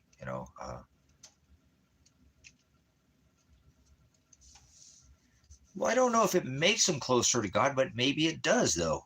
Uh, man, personally, I can't say because once again, they didn't drink grapes. They didn't drink wine. They drank of a mead that made them hallucinate.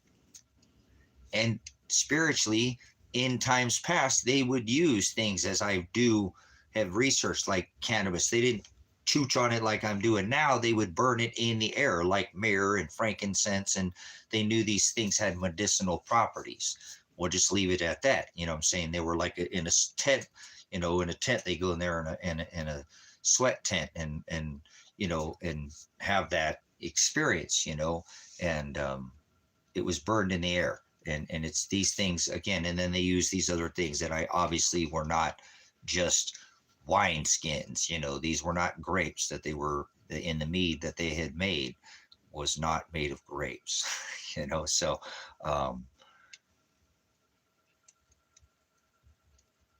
I guess I don't need to feel like that though to be close to Father, because Father's the Word. So that's what I don't understand about that, because being drunk is, when it says in Scripture, it doesn't mean alcohol. I mean, that could refer to the making of alcohol, leaven and like leaven being. What we got going here? Hold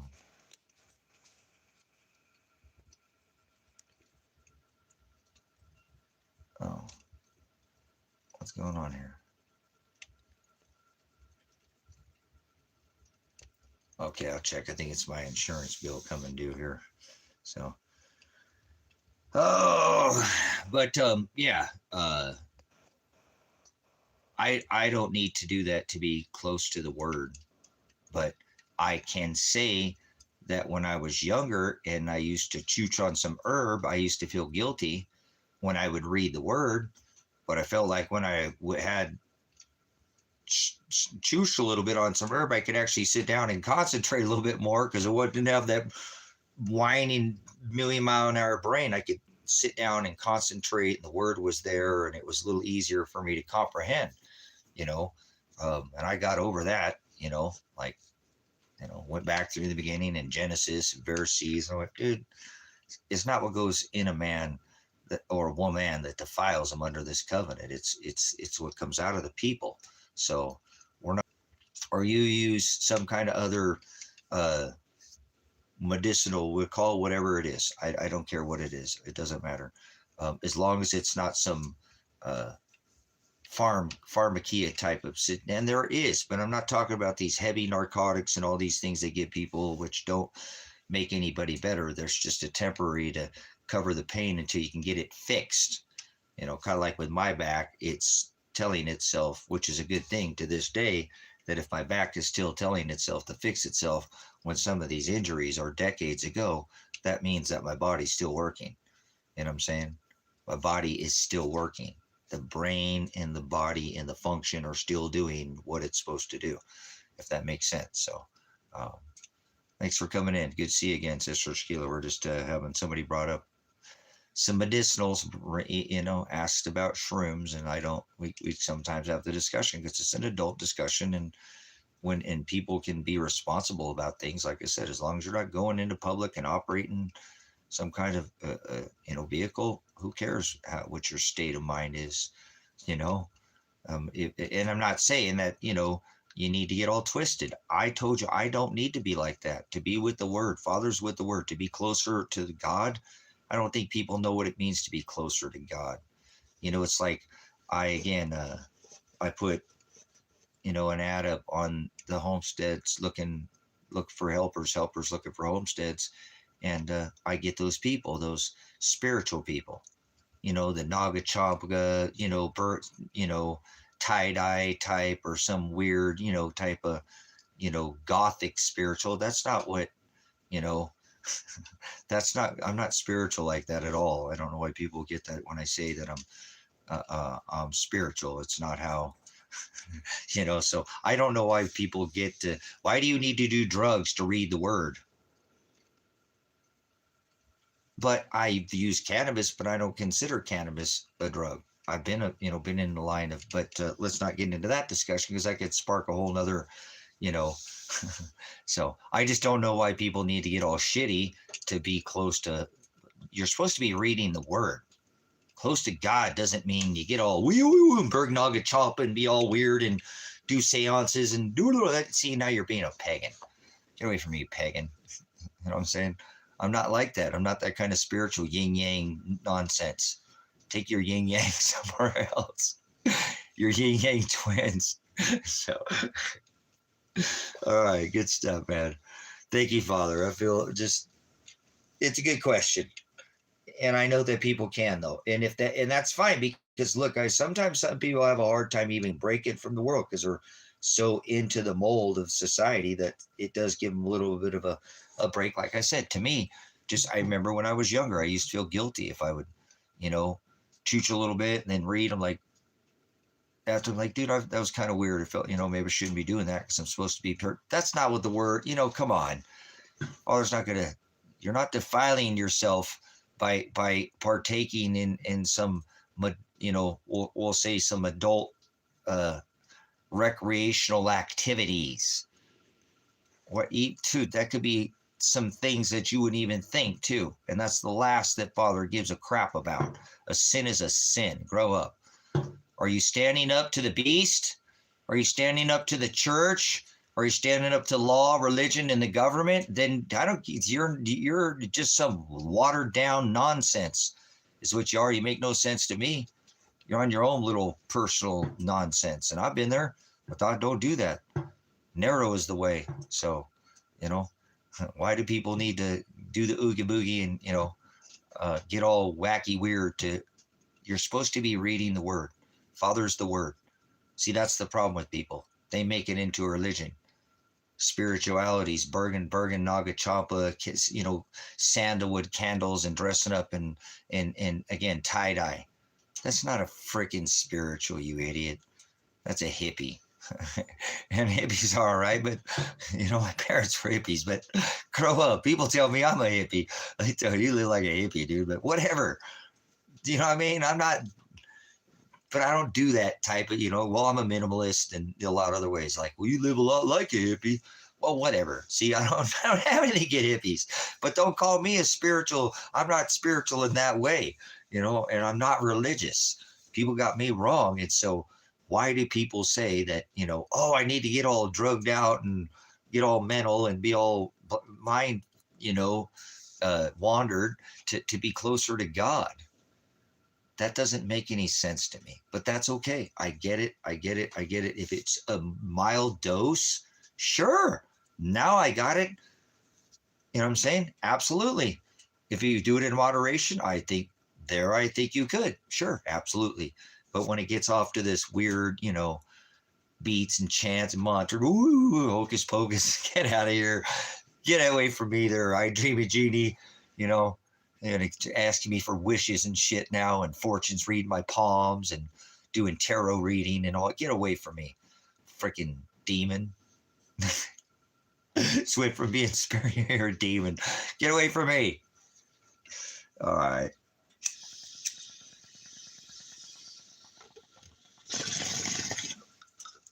People like to twist things, guys. They do. We twist things and make it our own Jesus. What do you do? Our own Jesus, whatever. Personal pocket Jesus, whatever you fit in your own pocket. Get your hands out of your pocket. Damn it. Oh, I was in the military. You put your hands in your pocket. They're private. So, well, no, Father's really not looking at whether you microdose or you get a little, he's looking at, are you standing up for my word? And do you love my word? And if you could be closer to my word by getting a little out of the world, be in it, but be not of it. Now you can, have a little more concentration with him time. And, why don't you just try to go to the freaking woods? You can almost have the exact same experience by just going into the natural ether without the drugs And even chooching on a little something out there is even a little fun too. But if you don't go too far, you do too much in the woods, you'd be running off around like Tarzan, swinging from chains, ropes. Oh, never mind. All right, you got it backwards there, but yeah, all right, whatever. She'll pull you into the jungle. Welcome to the jungle. She got you eating some medicinal shrooms. Now she's got your wallet open and you've been left in the woods. Sorry. All right, little troll. That's what you get for messing around with them little fairy DMT gods, huh? All right, gonna go to the woods and do some DMT, huh? All right, whatever, man. So,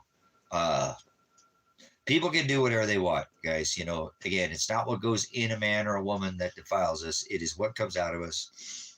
Thank you, Father, for making this covenant. We're back under the Old Testament. There were very rigid. Father is still very rigid through Christ. He has not changed anything. Don't get it twisted. Old Testament, remember, if you one sin, commit the sin. There were 613 laws, statutes, commandments in Genesis, Exodus, Leviticus, Numbers, and Deuteronomy, right? And so he was one sin, whether venial or mortal, was death, hell, death. Add one jot under this New Testament, death. One tittle, death. One thought, death. So nothing's changed. But he does cover us for standing up for the sins of the world, meaning for standing up for what he did. He's not concerned. Under the Old Testament, a sin is a sin. See, that's the problem about people, this modern day religion idiots, is they don't realize if you pull the Hamashiach down from the tree he hung from, then you put yourself under that old covenant, under Aaron and Levi, the Levitical laws, the dietary laws, Levitical laws, the celebration, all this strict. And I'm not saying you can just go hog wild under this covenant, because a sin is a sin, whether venial or mortal of the Old Testament. See, nothing's changed. A sin is a sin. But when under this testament, what gets you to be called out in the book of life is not that you went out and had some, marriage under this testament. Obviously, we're married to one.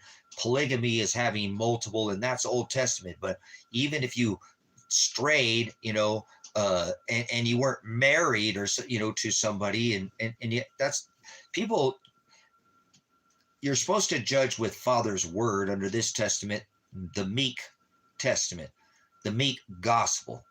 And that gospel says, love thy neighbor like thy enemy, like thyself. So Father is not, through sent Shiloh, is not under the Old Testament where there's rigid, where he had all these, Old Testament laws. We're not actually under the law. Remember, he fulfilled all the laws of flesh. So we're not lawless, right? But we're supposed to stand up to perversion of his word. So in a situation like this, I would try to come forward and bring this full circle, that having an experience with Father is different for everybody. But what I try to bring front and center with you is that Father is the jots, yods, tittles that are in that scripture, whether you like it or not. He is the word. And you prove your worthiness with Father by your knowledge, your bis of his spoken into existence, his word. Not a temple. That's the most high doesn't dwell in temples made by hands. He destroyed all the physical ritual. Temple, fee, fine, all that was done away with. Remember? He said it was fulfilled. All the laws of flesh, all the laws of celebration, fee, fine. We're not getting to Father by celebrating, having riches, being poor, rich, free, bond, all, remember? All flesh under this covenant. Not just, oh, 1 second.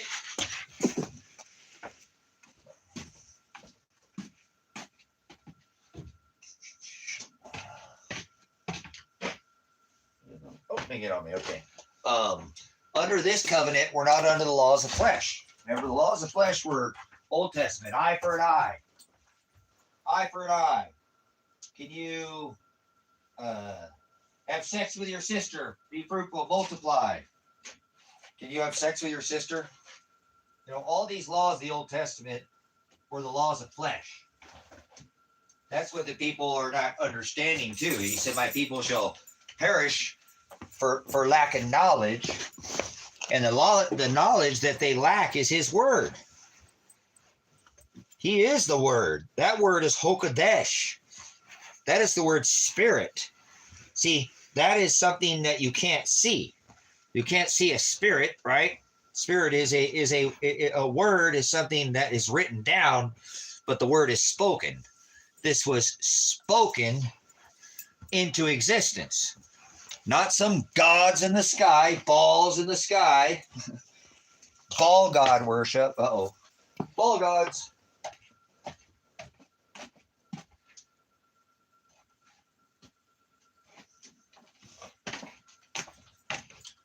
So that's why I have a relationship with Father's word.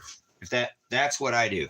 I sit down and I study his word, and I make sure that the word that I'm speaking or sharing with others, as I've done in the past, have changed it. And I don't do that now because I've learned. He said, come out of my people. So that's why we don't talk about a lot of other things on this platform when it comes to the word. We stay gospel focused and nothing else matters.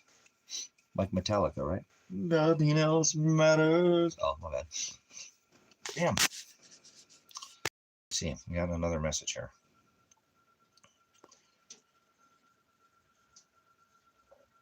$10.24. What did we just get? Oh.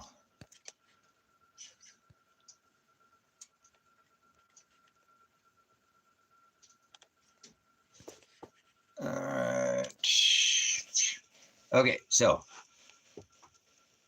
what time is it? Damn, it's 10:30 and the fucking attorney didn't call me, which means he's not going to call me today. Are you serious, guys? I better get off here and call him. I don't want to call him, but I think I should. I got to do something. I mean, just sitting here waiting is stupid, man. The fuck did I give all this guy this money for? If he ain't going to do shit for me, he ain't going to call me, he ain't going to let me know nothing.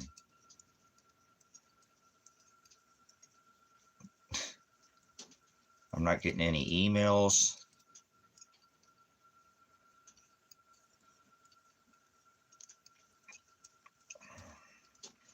Why the hell do I have to call an attorney that I paid for him? I don't want to. Sheila, I don't want to have to call the fucking attorney that I gave tens of thousands of dollars to, you know? He calls me. They update me as a fucking secretary. He briefs her. She calls me. I don't need to be calling 6 fucking days before pretrial.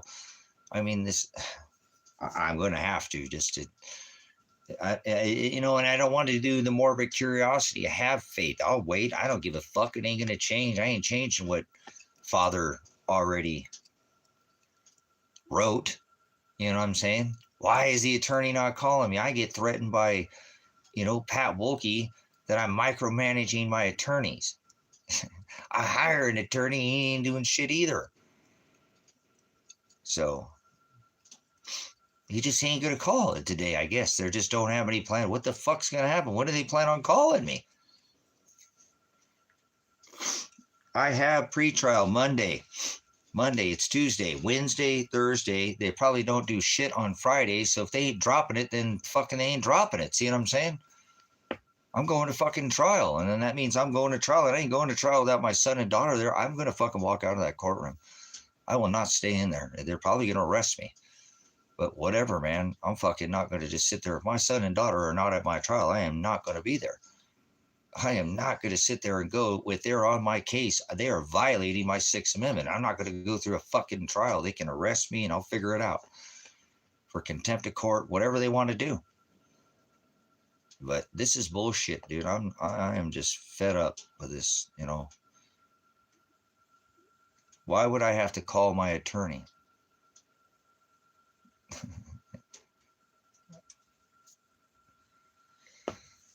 That's what you pay for. You don't call your attorney. He briefs you. They brief you on fucking trial. I have a trial in, this Monday coming up, and the following Monday I have a trial for 18 fucking months, so I don't want to call him. I want him to call me, and I'm not trying to be that's almost like narcissistic. I'm not. I'm supposed to be patient with Father and allow him to do what he's going to do in my life. But I'm also, that is something too that when I don't know why everything I do doesn't get what everybody else gets.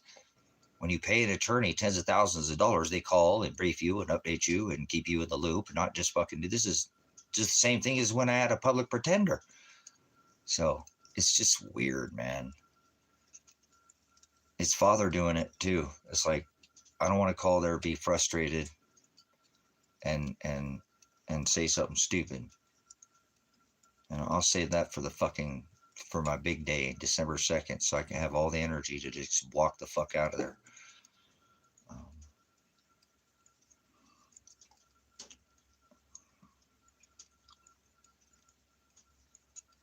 Damn it. I was hoping he'd call at 10, I at least kind of be somewhere on his fucking priority list. But I guess I'm not. I just don't. Yeah, whatever. I don't know. What a nightmare. What a fucking nightmare.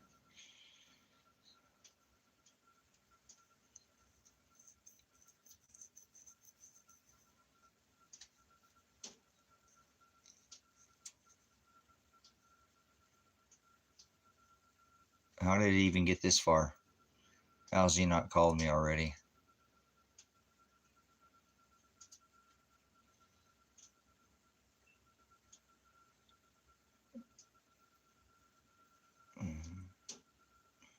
I don't know. I'm a little beside myself.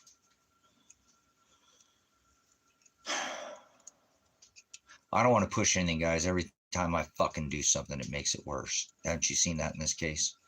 Anytime I try, it just makes it worse.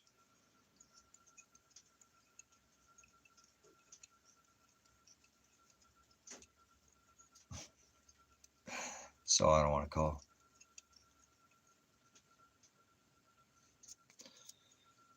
And I'm not trying to be like that, but if you look at what I'm saying, everything I've done has made it worse. So he already told me what he was going to do. Me calling him isn't going to change what he said he's already going to do. If he changed his mind, he would call me. I would think that's how that would work. So, and he said he was going to take care of it closer to trial. So how close does he want to get? I don't fucking know. This couldn't be any closer if you ask me. 6 fucking days from pretrial, and I have, a trial 1 week later.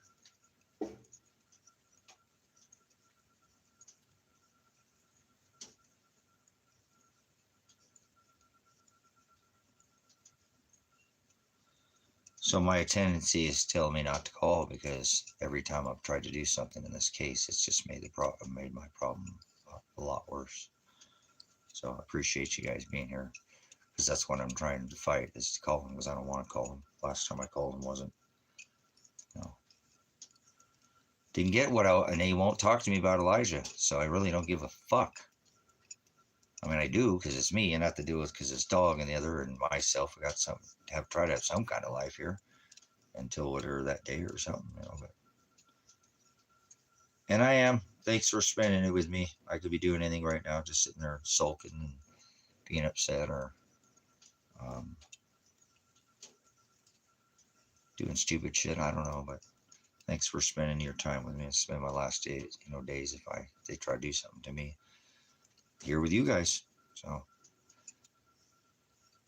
I don't have anybody else.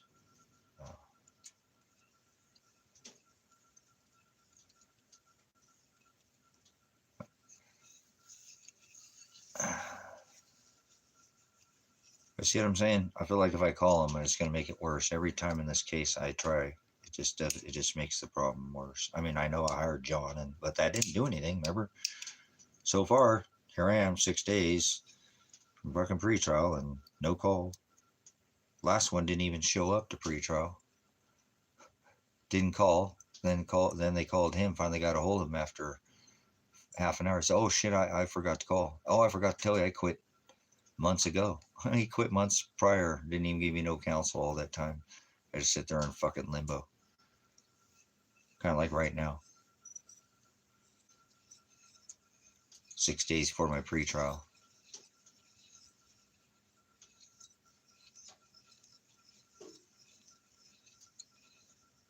And still nothing's happened. So weird. I don't know when he plans on calling me. Was he going to call me at pretrial? When I'm at pretrial, you know? I guess he's just not going to call me. I'm just going to have to accept that. He ain't going to fucking call me. We're going to have another Paul Palmer incident here. This is insane in the membrane, man. This is unbelievable. I cannot believe it at all. I feel like I just need to go and just take a dirt nap for a while.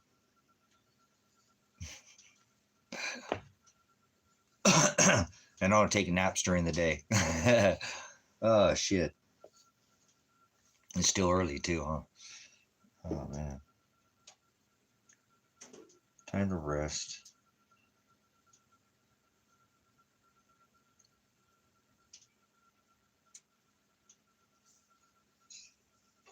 I let Father fight all my battles. There's no fighting this dog here. It's not trying to fight anybody. Damn it.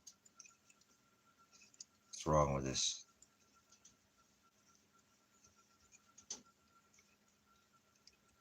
But, you know, I'm fighting for my life every day, right? So.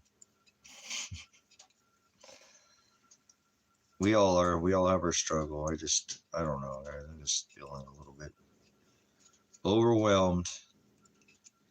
I just don't think he's going to call now. I'm starting to think he might not even call at all.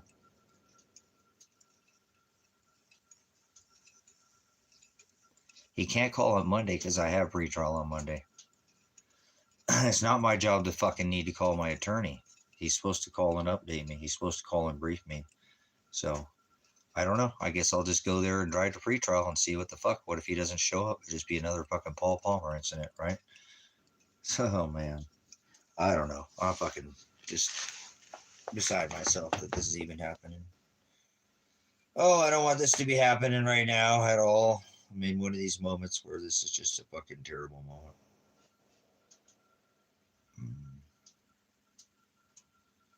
This makes the situation worse, but I don't know. Like I said, I'm even get to where it doesn't matter what happens to me. I'm not gonna trip either way.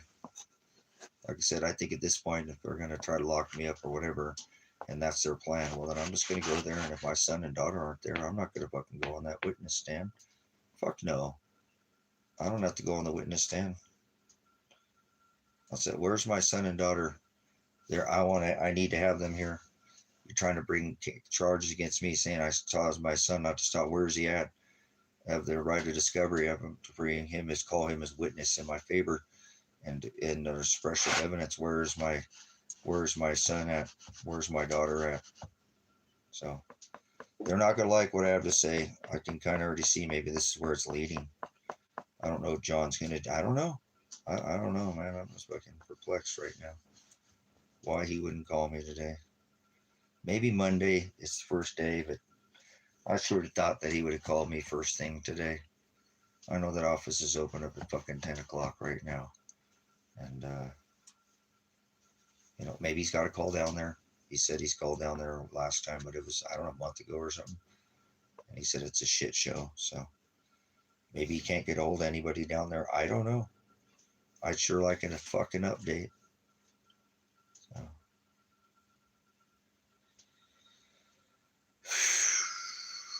What an interesting time, man.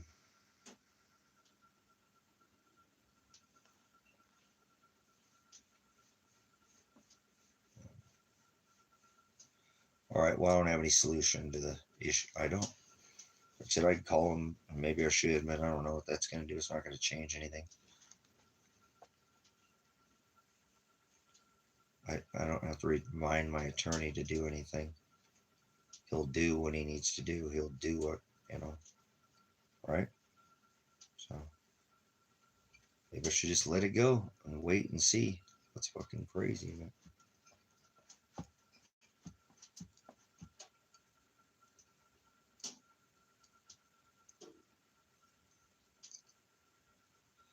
It's not my doing, it's Father's doing. There's nothing I can do. Fuck it, I'm not going to call him. Which is stupid, but whatever. I don't think I'm being prideful and not, doing it because of pride. I'm doing it because I'm trying to be patient and have faith in Father's doing it.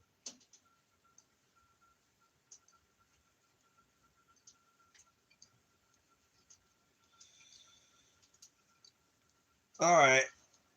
You guys got any other suggestions? I don't want to sit here and bitch and whine at you. I just am a little beside myself. I think I'm going to get off here. If, I don't want to keep griping at you guys. I feel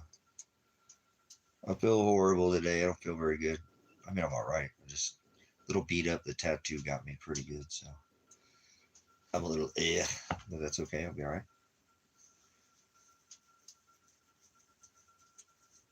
Just hoping to get some freaking news in this case. Get something. Get something. I don't want to be impatient. Uh, I want to try to give Father all the time he needs to do whatever he needs to do. But now it's the you know is I can't say this, but the fuse has already been lit. This isn't like the sands of now through the end of the time here of the hourglass, and I'm clicking off these last few, and they're so I'm running out of time for him to do anything. That happened with Paul Palmer. He never called me. I sat there and waited. He wouldn't call me.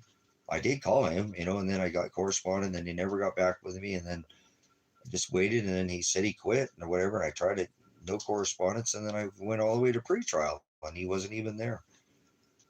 Then it took him a half an hour to get him on the phone. Now, I don't think John will do that, but why has John not called me? So I'm trying to lean towards no news is good news, but no news is, what did Bill Clinton say? Blowjobs are better than no jobs. Come on, I need something. Trying to be a little humorous there.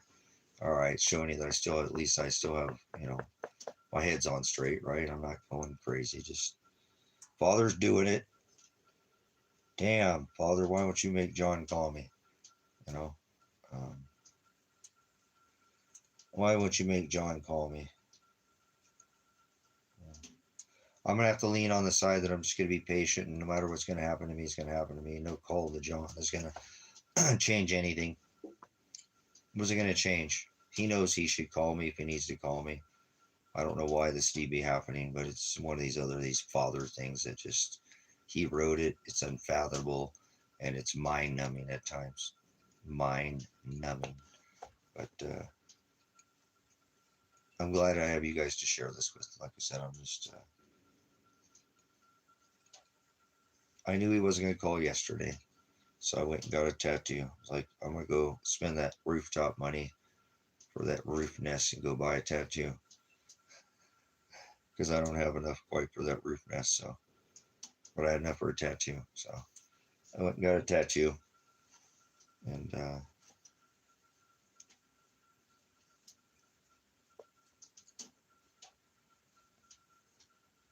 when it got later in the day yesterday, when I knew he wasn't gonna call, I was a little disappointed. I'm like, man, I was hoping he was gonna call me. I did pay him. There's a substantial amount of money that had been given to him, so we'll see. Father has me in his hands, so I appreciate it. I'll let you guys go, because I don't sit here like a broken record and keep whining at you. So I'll see you. Thank you again for the whatever those things are that you give. I don't know what those are, how those work, but I appreciate your support. Everybody's come in here and supported me for the last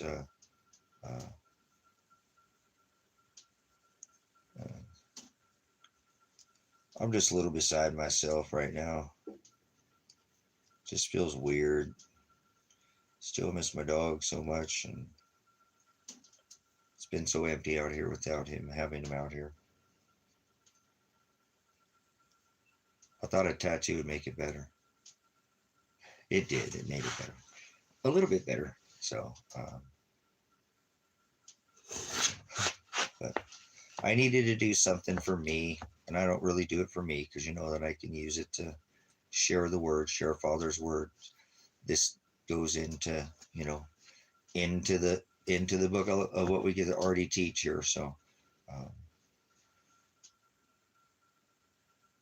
I'm happy I went and did it, because it could have been spent on anything else. And um, maybe if I went to jail, it would be, a few $100 or something. But it cost me more than that to go there in town, and gas and insurance by the mile. So it's probably about $400 is what it been.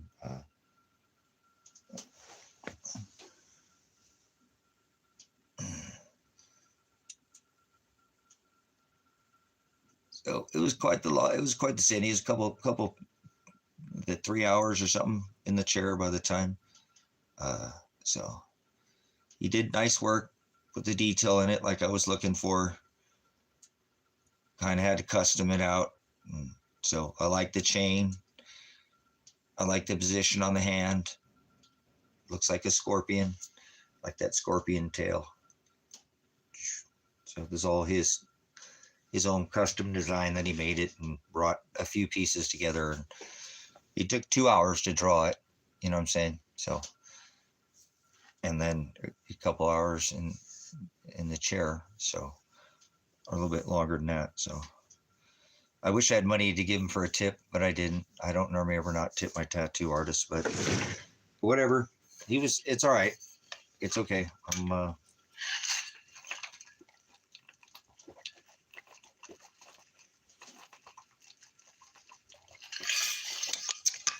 He planned on putting some shadows around all of the chain, like I see in his illustration. And like shadows around all of this. Because when he was done, he started, he started getting ready, and I thought he was getting ready. So, well, what's going on? And he said, you're going to put shadows. And he showed me how he did his original stencil that he had made, and it had shadows around this. And I asked him to go ahead and leave it like that, because this way, if I ever bring another color, I might wrap some of this color down into that to kind of tie it in here, which I was thinking I'm probably going to come up here with some blue over here. So it's makes a nice for, again, and it's not all about, but like this piece, it good end. That's what I was going for, the end of a sleeve. See what I'm saying? The end of the sleeve, because one day maybe I'm going to try to travel and get some more tattoos on the road. I have some more things that I'd like to get, the 4 Horsemen of Revelation. I might just do that. That's going to be a big piece, and save up for that piece. But see how it ends it? Like this one here? Like this one here ends that sleeve, gives it an end. So that's what I'm talking about too. So that's what I was going for, and it pulls it off, and it looks similar too, because it has this, kind of a similar feel to them.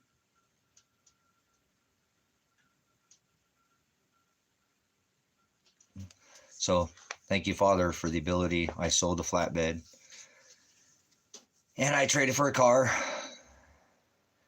and I hope I can get that car sold or traded off for a solar generator.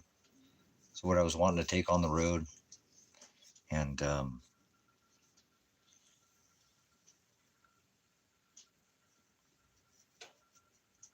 yeah, I'll get some more tattoos on the road, maybe, as I go. We'll see. But yeah, he did nice work. Really laid it in pretty thick up in here for me. He said he'd really put it in a little thick, because he wants to make sure it's gonna come out a little bit in those areas he knew. He's tattooed there before. He says, I'm gonna do these a little dark, because they're gonna fade just a little bit. And he said probably come out and look right like they're supposed to be once they kind of fade out, because in that area, that's kind of a spot that, so he's pretty good artist. So I didn't go to this same place. I went somewhere else, and I got these. But I have lots of, he thought that actually the guy on my sleeve, he's like, who did all that sleeve? He's like, did all one at the one time? I'm like, no, that's like 7. He's like, wow, they really pulled a lot of that work together. I said, yeah, I have kind of, let the artist run. That's why I let him do this, because I actually thought this was going to be a much smaller chain. I told him don't do the chain too small, because you have lots of detail. And then this is what he did. This design here. So it's a nice design. This flows and everything looks, it's nice line work. The key is a nice, well, detail. It's going to come out a little more detail as it fades just a little bit more. I still, because I just got tattooed, it's got a little bit of a skin. I don't put much on it. I'm gonna let it, I'm actually in a little bit, I'll probably put a little bit more A&D ointment on it. I just put a thin layer, but I'm happy with the work though. Nice job on the chain, nice job on the key, beautiful, nice big thick too. You know, I wanted something to have big thick. These are the kind of thorns that they had. They were big thick thorns like that went, you know, down into his cranium. So be able to teach with that too. So I'm happy with the results. So like I said, I wish I could have given him a tip, and I feel kind of bad about that, but that's all right. It's not the end of the world. He was okay with it. He didn't seem like he was offended. I'm a formality. I grew up around tattoo artists, so, and I knew that, he knew that too. So I should have had it, but it's all right. I didn't, you know, I didn't have the money. So I got the land payments paid. I get the taxes paid. I got, you know, so can only spend so much money here. So, and I didn't, you know, I traded for firewood, a car, and money, not all money. Otherwise, I, you know, might have splurged and spent a little more.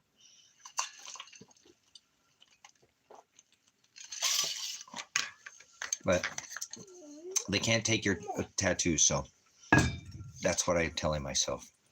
It's money well spent, you know, because everything gets taken. What do you want? What do you want? What do you want, Popper? So it's frozen out there today. I'm not doing anything today. It's too cold. Plus, I don't want to be doing a whole lot. What are you doing? Why do you keep pawing at me? Why do you keep pawing at me? Why do you keep pawing at me? No kisses, please. Thank you. Crazy boy. Crazy guy. Crazy boy. Crazy boy's going to kick dad. He's going to kick dad. He's going to get dad kicks. Oh, he's going to kick the dad. There it comes. I knew it. I was going to get kicked, so crazy. All right. Well, we'll take, I appreciate the support. We'll probably pop off here for a minute. Like I said, I feel a little, just a little tired today, and I know it's probably because of that tattoo. I was there, you know, a little bit longer there yesterday than I thought. You know, he put a little more time in it than I thought he was going to, which is okay. He did a nice job. I got the detail that I was looking for. So, because the piece that he originally, when I took it from, didn't have any of the detail in it like he put in this one. So I was thankful he took the extra time, and he even was going to put even more detail in it. So money well spent for the ministry. We took the flatbed, which was here to, you know, serve the ministry. It's wanted to keep it. I've sold just about, you know, sold all the other vehicles except for that one. And I still have the Ford, but that wasn't I'm talking about here for the ministry. So we'll figure out what to do in the future. You know, I got a flatbed, so there's other ways to haul things. And the person that I had sold it to, they're two younger gentlemen. They live just at the end of the road here. So it's not even far. They'll let me use it again if I ever needed to use it. I'm pretty certain of that. So it was a good deal. It ended up going to the right people. So I'm glad that I had, you know, the extra money to spend, because money doesn't come easy in this modern day age. And some people might consider tattoos a waste of money.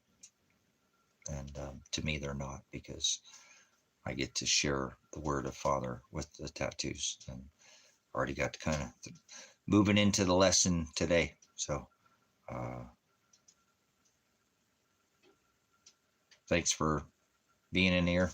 I'll come in maybe before the end of the day here, see what you guys are up to. I feel like I'm just don't want to sit here and beat the drum here, though. Not this attorney not calling me. Just feel a little deflated too after him not calling me. But maybe he will. I don't know, for the end of the day. So I don't want to keep beating the drum on you guys, though. You know, It's just like, oh, but love you. Thank you, brothers and sisters. Stay in the Word. I'll see you, Father willingly, if we don't something doesn't happen before then. Um, Stores are open today. Might not be a bad time to go get some extra things, you know, for a rainy day kind of deal, if you can. You know, it's not going to be easier with what's coming. It's supposed to get even tougher. So be prepared, be wise, and he said have your lamps trimmed, and so don't be going too fast there. You know what I mean? Slow and steady wins the race. Okay. Um, but also, you guys on the next broadcast here, we'll do another black sheep broadcast here. Those just set apart, not like the others. So, and then I do appreciate all the comments, guys. Do appreciate everybody spends their time here. So, almost in here for 4 hours. So, good times, and I'll see you for the end of the day, if Father allows that. Pastor Revelation, Pastor Apocalypse. Whoa.